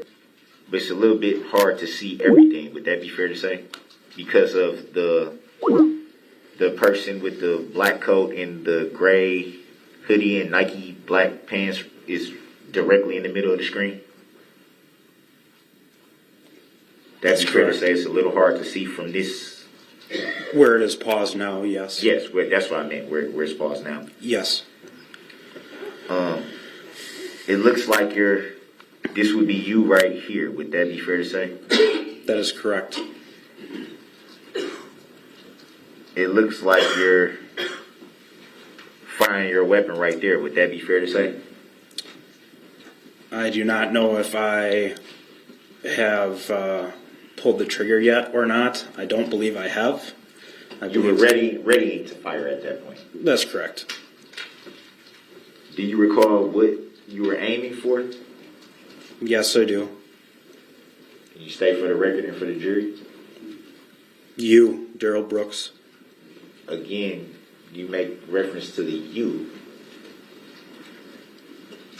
and the name. How did you come to that? Seeing as how you just testified to that you couldn't see anything before what you call the Wisconsin house. Would that be fair to say that you testified to that? That's correct. And you also stated that you learned additional information later on. Would that be fair to say? That's correct. So how could you determine at this time right now where we're looking at that you knew the suspect's name and the driver? Because you keep referring to you and then you saying the name. How did you have that information at this point that's paused right here that we're looking at? I didn't say at that time I knew your name. You referred to the name. Did you not? That's correct. So how were you able to obtain the information about a name? I did not know your name at the time I shot at you. Who's the you were referring to? Darrell Brooks. Again, you say a name that you haven't answered how you came to that information. Were you told this? Yes. By whom? I do not know who told me. Ultimately, I just know that throughout the course of the investigation, you were arrested within 30 or 40 minutes, and you were identified as Darrell Brooks, who was the suspect in this incident. So you either had to hear that name from either a report that you heard or someone told you. How did you come to the conclusion of the name? I'm assuming someone at the police department told me your name. And you don't recall who that was? No. Even though you can cite the name so clearly and identify it and keep stressing it and stressing it, and you don't recall how you learned the information of the name? That is correct. So is it fair to say that you're just using the name based off what you're told and not what you were aware of? What are you asking me? Is it fair to say that you're identifying this name based off of what you told and not what you knew? I'm saying the name based on the fact that you were arrested for this incident. You were identified during this incident, and because of that investigation, that is how we know your name. Would it be fair to say, and obviously you said you've been in law enforcement for 7.5 years, correct? Correct. I'm sure you've done a lot of investigations in that 7.5 years. Is that fair to say? Correct. So you do understand that during a police investigation, any suspect is innocent until proven guilty. Would that be fair to say? That's correct.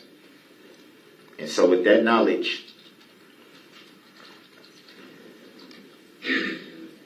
why are you so adamant about the name of the suspect that you just testified to not being aware of at the time? That you testified to, in fact, being told? I'm sorry, I'm confused by your question. Can you say it again? I think it was clear, but I'll say it again. Thank you. Well, I'll say it this way. You testified to not being aware of the suspect's name at the time. Correct. You also testified to being told of the name, correct?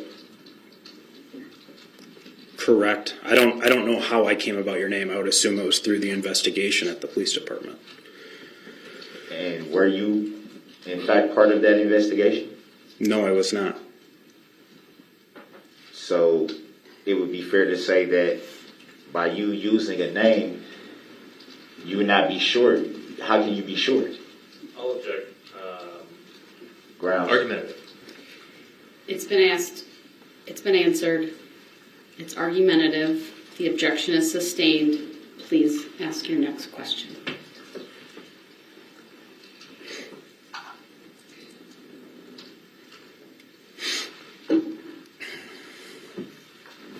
When asked about what you were aiming at when you fired, you didn't give a definitive answer. You were aiming for the driver? I felt like I gave a pretty definitive answer. My answer was you, You Darrell were aiming Brooks. for the driver. Yes. It's pretty definitive. I identified the person I was shooting at. What part of the driver's body could you see when the vehicle passed you? When the vehicle was approaching me, I could see the silhouette of his face and upper portion of his body. Can you describe what you mean by silhouette? The upper portion of a person's body, I would say, from maybe chest, shoulders, and head and face. You said silhouette, though. What is a silhouette? The outer portions of what would be like your shoulder down, your arms to your chest. The silhouette would be the outer portion of it. That would be the upper half, not the silhouette. What do you mean by silhouette? The objection is sustained. It's Mr. Brooks is not asking a question. It was argumentative. The jury can certainly decide what that means, but he's answered the question. Would it be fair to say that that would be equivalent to a profile? What do you mean by a profile? A profile would be sort of like a side angle view. Would it be fair to say that a silhouette would be more of an outline that would be kind of similar to a profile? I don't know exactly what you're asking here, but I can tell you when the vehicle was driving towards me, I could see your face, and then as the vehicle drove to my right, yes, then I saw the side of your face, and so then, yes, as a vehicle passes you, you see different portions of the driver, I guess you could say. And so you aim towards what you can see? Correct. So that would be the upper part, as you say, you said the shoulder. You made I think it was your left hand pointing to your right shoulder, shoulder and up. Silhouette, as you say? That is what I could see when you were driving at me. You asked me what I could see of you, and that is what I could see of you in the vehicle when you were approaching me. The question now, though, is that what you aimed for? I was aiming at you, yes. At what you can see? I was aiming at you in the driver's seat, yes. Shoulder, as you pointed to, and up, correct? Would that be fair to say? Yes. Firing a weapon of your caliber, would any of those shots be kill shots? Yes. Would it be fair to say that firing a kill shot at anyone would terrify them?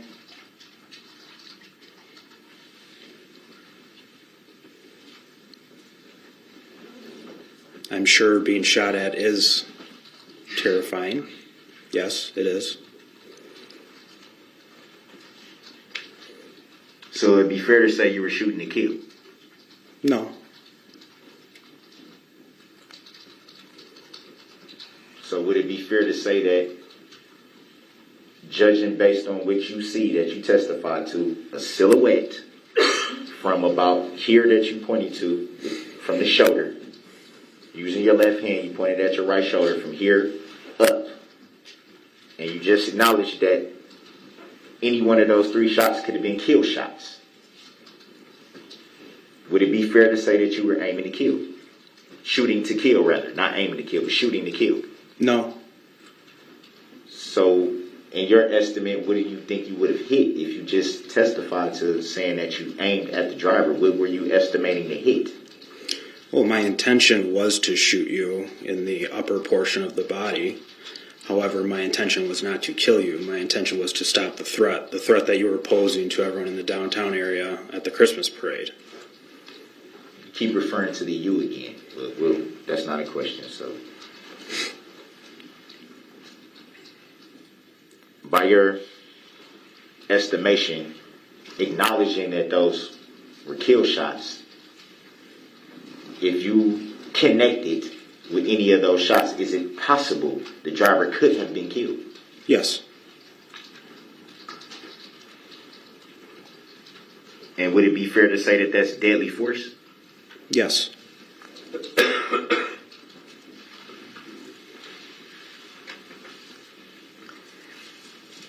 Do you think it would have been possible to aim at the tire of the vehicle?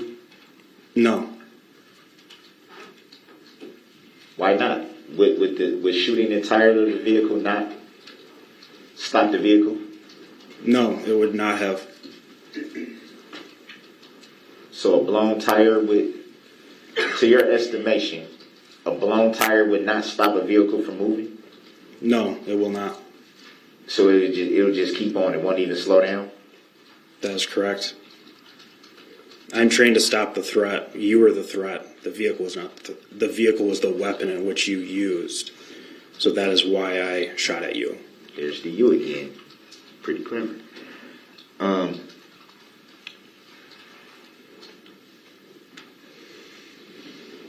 Could you have, well, you testified that you're trying to stop the threat.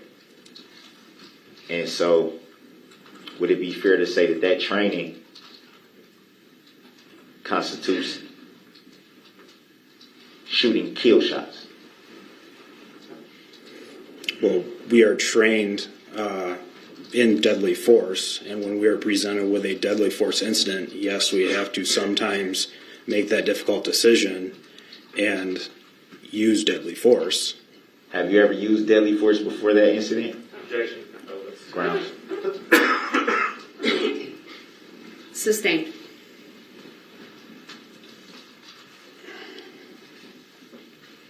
You said you're trained to use deadly force. So would it be fair to say that any time you shoot your weapon, it would be deadly force? When it is directed at a person, yes. Were you injured in any way during the incident? No, I was not. And at the time, being where you were positioned at, you've already testified that you could not see what was going on during the parade route from your position. So, why did you feel the need at the time, not knowing the full extent of what was happening, to use deadly force? Because as I previously stated, based on the fact that the radio traffic for people screaming for ambulances, and as different officers were getting on the radio, and it was progressively moving further and further westbound towards me on the parade route, that, and then officers saying someone was hit, which I initially thought was a physical altercation, someone being hit, but it was a vehicle versus person hit. Based on that, the vehicle speed at which, yes, I could not see it down Main Street. I only had a couple seconds at most until the vehicle from where I saw it was to my location. So based on the amount of vehicle damage, I knew the vehicle had been striking pedestrians in the roadway, and because of that, that's a deadly force incident. So that is why I deployed deadly force. So you said you knew what the vehicle had done. You knew. You said it multiple times. You knew. Yes. How could you know if you could not see around the position that you were positioned in? How do you know that?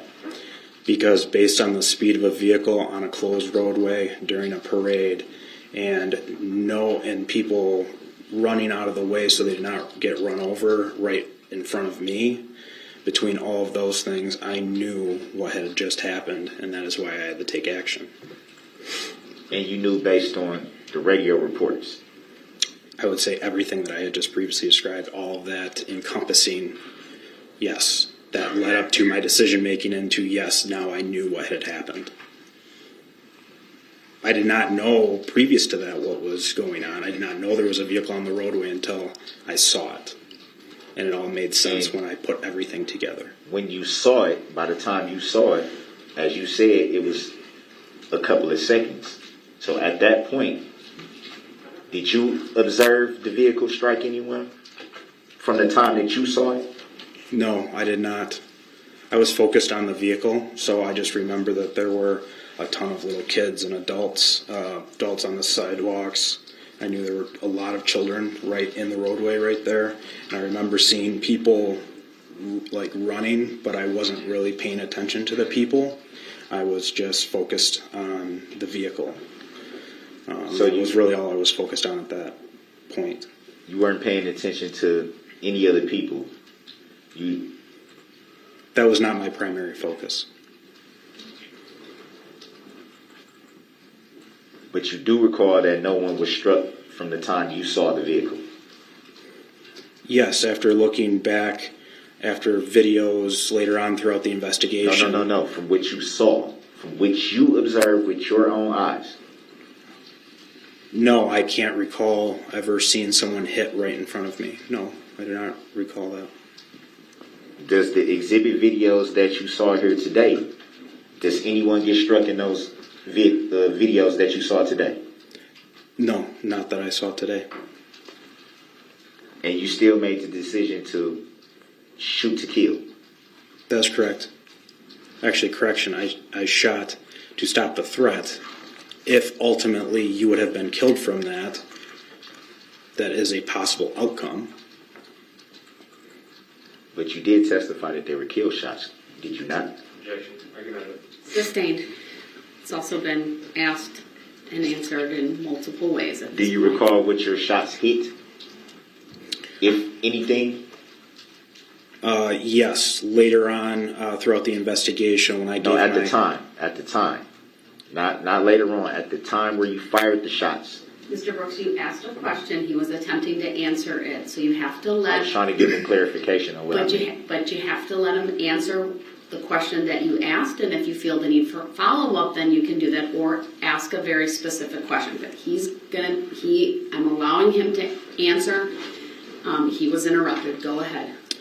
I believe it was 3 days after the incident. That is when I gave my voluntary statement to Detective Kirby and Detective Casey, and upon completion of that statement, I asked them if they could share any information with me, and during that conversation I was shown a picture of the vehicle and where my round struck the vehicle. You stated you asked them for any additional information that they could give you. Correct. So it would be fair to say at that time you still didn't have a lot of information. Would it be fair to say that? That is correct. I didn't know where my rounds had struck previous to that. Did you ask them in the statement that you just testified to, saying you asked them if they could provide you with any more information? Did you at any time specifically ask about the shots that you fired when you requested if they could give you any more information? I do not remember the specifics of what questions I asked in pertaining to what information they could share with me. I think it was sort of a generalization of what can you share with me at this point. So would it be fair to say at that point that there's a possibility that you did not know the name of the suspect, nor did you know if you had shot the suspect at that time?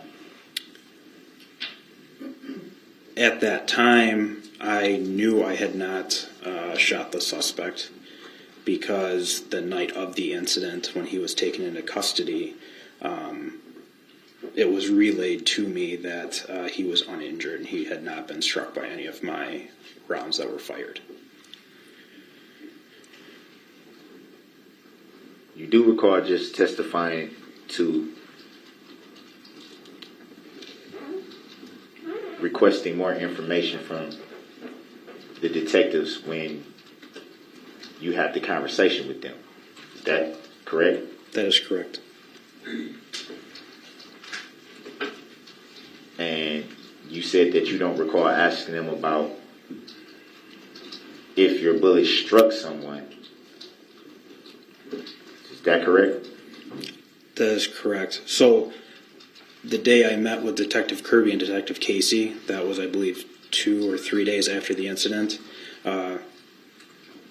Mr. Brooks was taken into custody the night of. So when I was still at the police department, I knew that he had not been struck. So I think we're dealing with the questions I asked of the detectives. That was not the same night of the incident.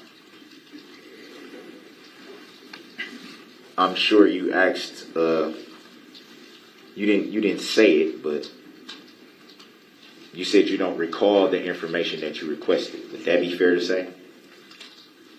No, I don't recall specifically what questions I asked I don't know specifically what questions I asked of them a year ago. I know it was a generalized, what information can you share with me at this point? Because I didn't know what was going on in the investigation or what leads they had or essentially what had happened after my involvement, I guess. So you didn't. It would be fair to say there was a lot of information that you still was unsure about at that point. Would that be fair to say? That's correct. So if there was information that you're acknowledging that you had no knowledge of, which would be essentially the reason why you would ask if they can volunteer more information to you, then how would there be any way of knowing if you struck the suspect? Objection. Grounds. Sustained. It's a compound, confusing question. Please rephrase. And I also think it mischaracterizes the testimony.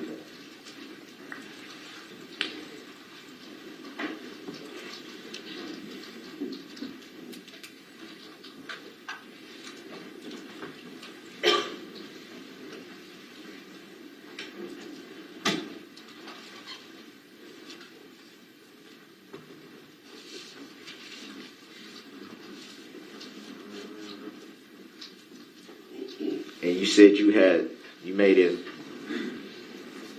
statement during your testimony that you had learned that the suspect was not injured.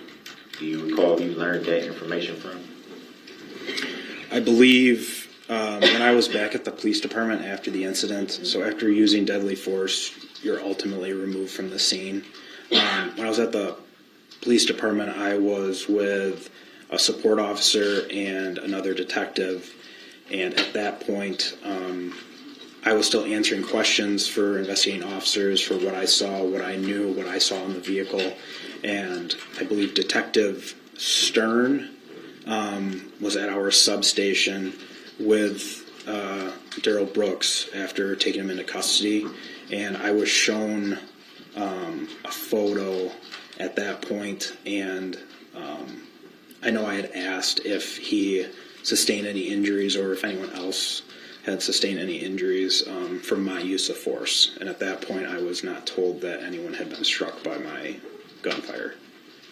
So you just said you asked if the suspect or if anyone else was struck by the gunfire.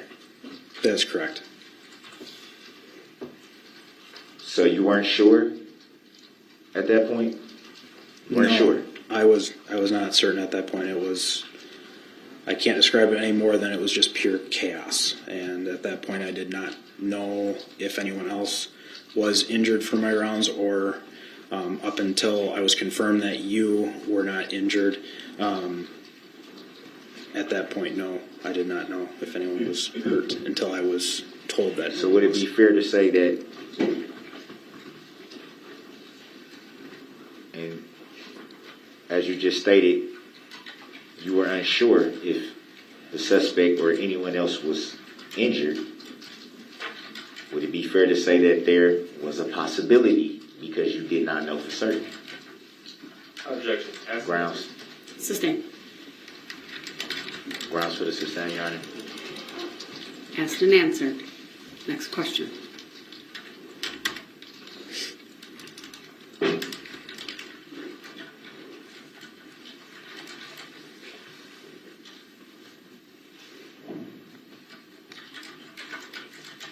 After the vehicle passed you, did you observe it strike anyone? I did not observe it strike anyone after it passed me.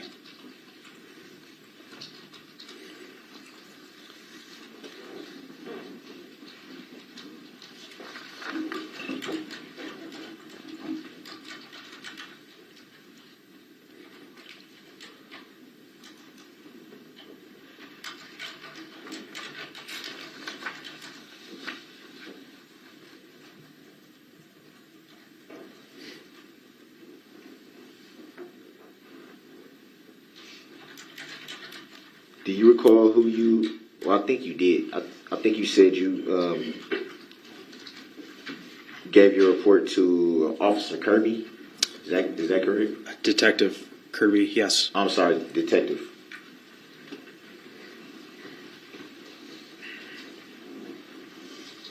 Do you recall telling Detective Kirby that you were unaware of a vehicle on the parade route and you were unaware of people being injured?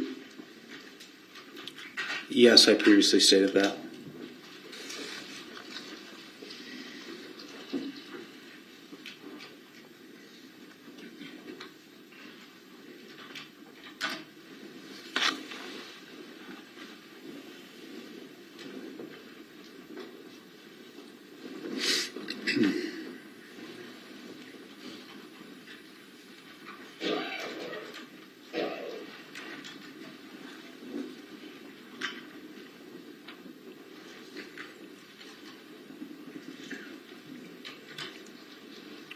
Were you able to make out a license plates from the vehicle when it passed you?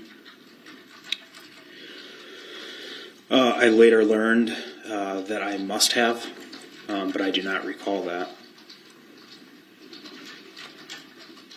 So from what you recall at the time that the vehicle was passing, you don't recall getting a license plate? At this time, I do not recall the license plate, but after I shot at the vehicle, I then responded up Main Street and started triaging victims. And after doing that, I met with officers, and because I couldn't get on the radio and give out as much information as I wanted to. So when I spoke with other officers, that's when I explained to them that I was the one that had shot. It was not a suspect shooting, it was me. And that the vehicle in question was a red Ford Escape. And I believe I was talking to Detective Casey, Specialist Moss, and I believe there might have been another officer there as well. And I must have provided a license plate to Detective Casey during that debrief on scene.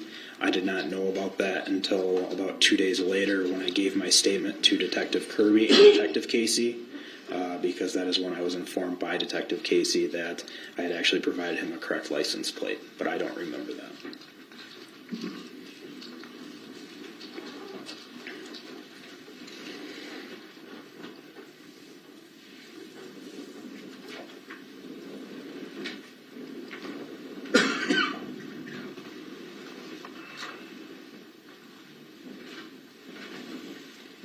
Any reason why you didn't mention the license plates in your report?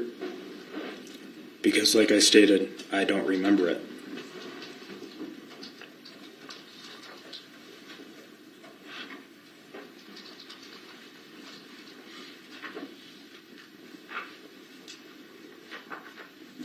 So it'd be fair to say if you don't remember it, then it's a possibility that you didn't get the license plate number. I would say that if Detective Casey is telling me that I told him on scene during a traumatic incident that I provided him the license plate of the vehicle, I'd have to believe that Detective Casey is correct. There's many things that you do not remember during a traumatic incident, and I believe that's because your brain prevents you from remembering everything. So you would describe it as a traumatic incident, but you do recall using deadly force and recalling what you was aiming for, but not the license plates or anything else like that. That is correct. Would it be fair to say that because you describe it as a traumatic event, that there was a lot of things that you probably don't recall about the incident? I I would agree with that. I would think that there's a lot of things when I started going up West Main Street and started seeing the absolute destruction. I know there's things that I did and saw that I don't really remember, and I don't really want to remember. Will one of those possibly be the suspect that you keep naming? No.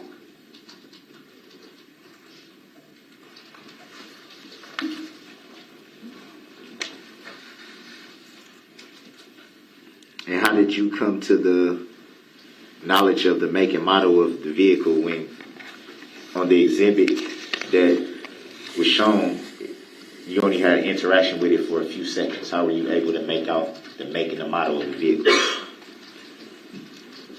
Because that vehicle model has been out for quite some time, and I'm halfway decent with vehicles, and I readily recognize that it was a Ford Escape. So you've seen many Ford Escapes? Yes.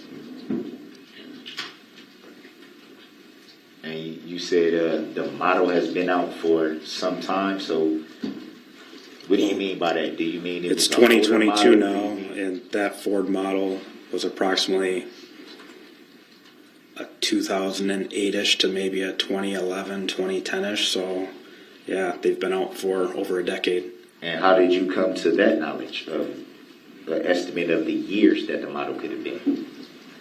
Would you agree that that's pretty difficult to know just off the bat? No. Would that be fair to say? No. So it would be pretty easy to tell the make and model and year of a vehicle just by looking at it. That is correct. So it'd be fair to say if someone had a vehicle right here in front of you, you'd be able to tell just by looking at it for a couple of seconds the make, the model, and the year. Depending on what vehicle it is, yeah, quite likely. I'm decent with vehicles. What do you mean by decent? I can recognize many vehicles that are manufactured. Part of being a police officer is dealing with vehicles. We run a lot of vehicle registration plates. So when you match the registration to a vehicle on a response, you become very well accustomed to the many different vehicles that are manufactured. Did you at any time see the registration of the vehicle that passed you? Like I stated previous, I debriefed with Detective Casey during the incident, and he stated that I gave him a registration number, a registration plate for it. I do not recall giving him that registration plate, but Detective Casey informed me that I provided him a correct license plate for that vehicle. Would it be fair to say that a registration could, would it be fair to say that that automatically links to the make and model and the year of the car? Would it be fair to say that? That if you ran, or if we're judging by the license plates, if you were conducting a stop, and to do that you will have to run the license plates, would it be fair to say that all that information would come up in your computer when you run the license plate? That'd be fair to say? You had a lot of questions right there. So Okay, let me back up then. So if you were conducting a traffic stop, okay, and you pulled up the license plates of the vehicle that you were stopping, okay. would the information registered to that vehicle show in your computer? If the license plate is actually accurate and current to that actual vehicle, yes. Just so we're clear, the information would come up though. That is correct.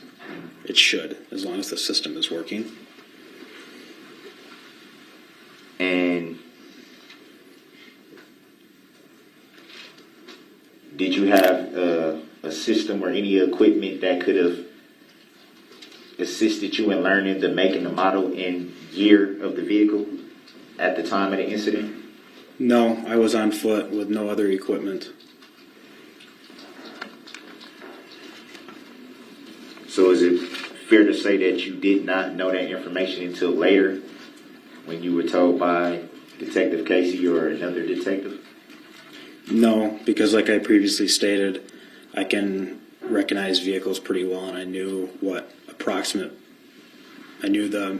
it was a Ford Escape, and I knew the approximate year of it.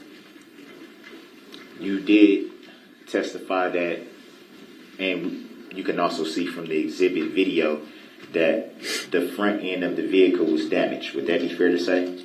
That is correct. And you can still make out the make and model and year of the vehicle with extensive damage.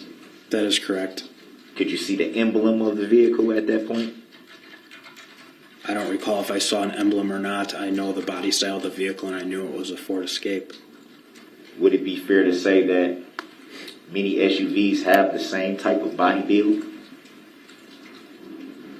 I'm sure some vehicles do look similar. So that would it be fair to say that there's a possibility that you could not make out the make and model and year of the vehicle, especially with it being extensively damaged to the front?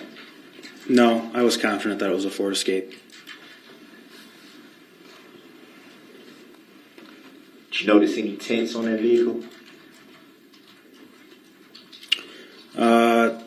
The front windshield that I looked through, I know was not tinted, or it was not tinted enough to not make me recognize you.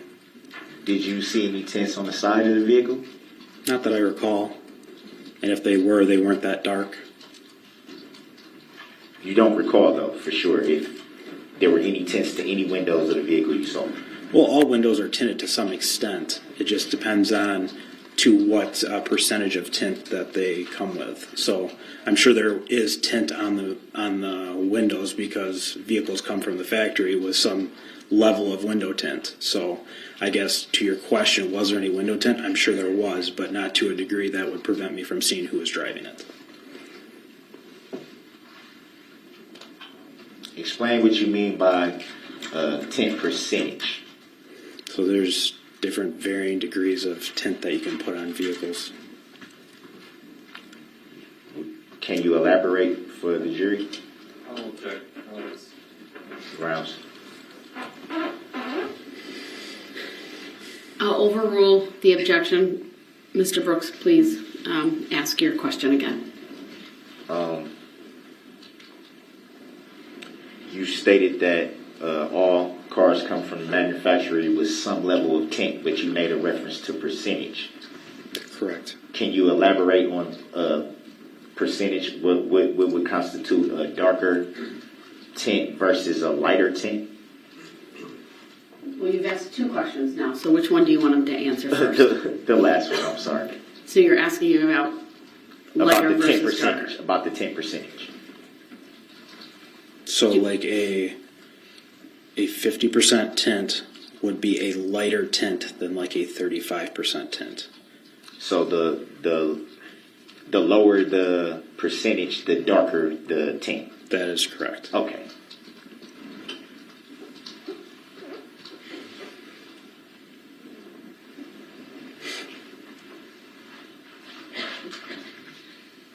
You stated that you're pretty decent with making out make and model and years of vehicles based on your line of work. Would that be fair to say? That is correct. Would you know of the make and model of the vehicle that you saw that day? Would you know if those model vehicles come from the manufacturer with any tint?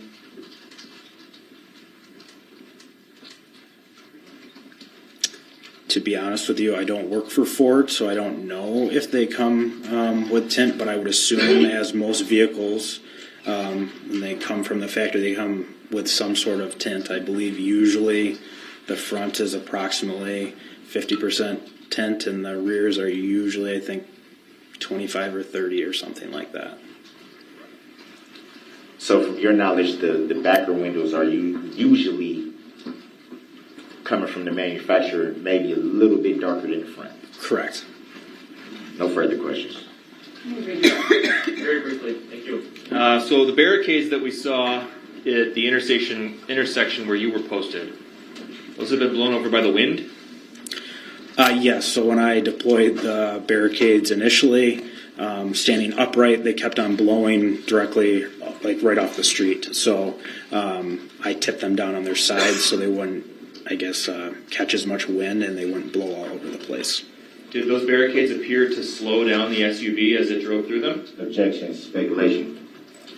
Overruled, he may answer, given all of the cross. No, it did not slow the vehicle down at all. You discharged your firearm 3 times toward the vehicle? That is correct. Did all 3 rounds strike the vehicle? Yes, they did. Can we please put up for the jury exhibit number 3, which has previously been published? Go ahead. We're going to start at the 2-minute and 59-second mark if we can, and while we're working on that, can we please clear the screen now? Thank you. What exhibit is that? 3. We're at the 2:58-second mark on this exhibit number 3. Do you see a vehicle on the screen? Yes, I do. Does that appear to be the same color of vehicle you saw drive through the intersection where you were posted? Yes. Let's play from this second, please.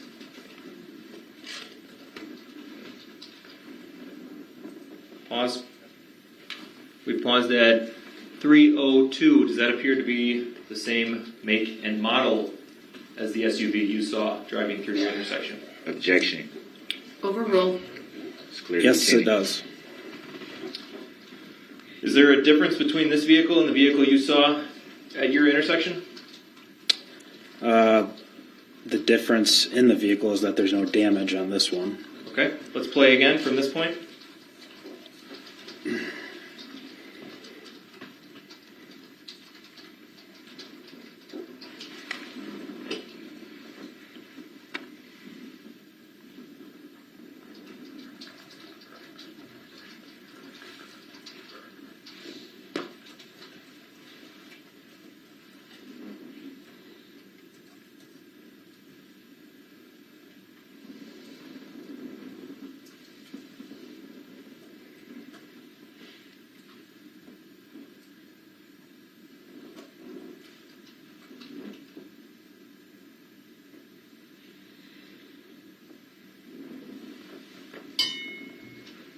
Pause. Paused at 3 minutes and 47 seconds. Did you see a person wearing a gray hooded sweatshirt in that clip? Yes, I did. Was the appearance of that person and their clothing consistent with the person you saw driving the SUV through your intersection? Objection, speculation, 2 different incidents. Overruled, the witness may answer. Yes. Could we please put up for everybody exhibit number 120, which has previously been received and published? Go ahead. Okay. You see the photograph on the screen in front of you? Yes, I do. Does that appear to be a vehicle consistent with the one you saw driving through your intersection? Yes. And the person seated in the driver's seat, does that look like the same person you saw driving that red SUV? Yes. Can we put up for everybody, please, exhibit number 9? Go ahead. You see the photograph on the screen in front of you? Yes. Does that appear to be the same vehicle that you saw driving through the intersection of Wisconsin and Maine? Objection, hearsay. Overruled, the witness may answer. Yes. Does that appear to be the same driver of that same vehicle? Objection, hearsay. Overruled, the witness may answer. Yes. Will you please put up for everybody exhibit number 169, which has previously been published? Go ahead. Objection, relevancy. Overruled. See the photograph on the screen in front of you? Yes. Does that appear to be the same vehicle that you saw drive through the intersection of Wisconsin and Maine? Yes. Does that appear to be the same driver? Yes. What's going on with that front passenger window? It looks Objection, leading. Overruled, the witness may answer. It looks like it's rolled down. So if someone had, before this incident, painted that window black, covered it in a black paper bag, and taped it up with duct tape, and then rolled the window down, would that have prevented you from seeing through the front passenger window? Objection, speculation. No. Overruled, the witness may answer.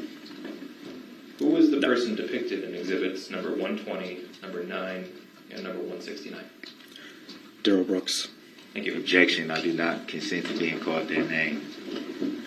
Your objection is noted, however, the jury is You already- advised to disregard as it's not testimony. It's a comment. All right. Thank you, sir. You may step down. And I appreciate the patience of everyone as we concluded with that witness. We will now take our lunch break. It's 12:58. I'll give the jurors, I'll have the parties come back at 2 o'clock, and the jurors probably shortly after that. So thank you, everyone. Please rise for the jury.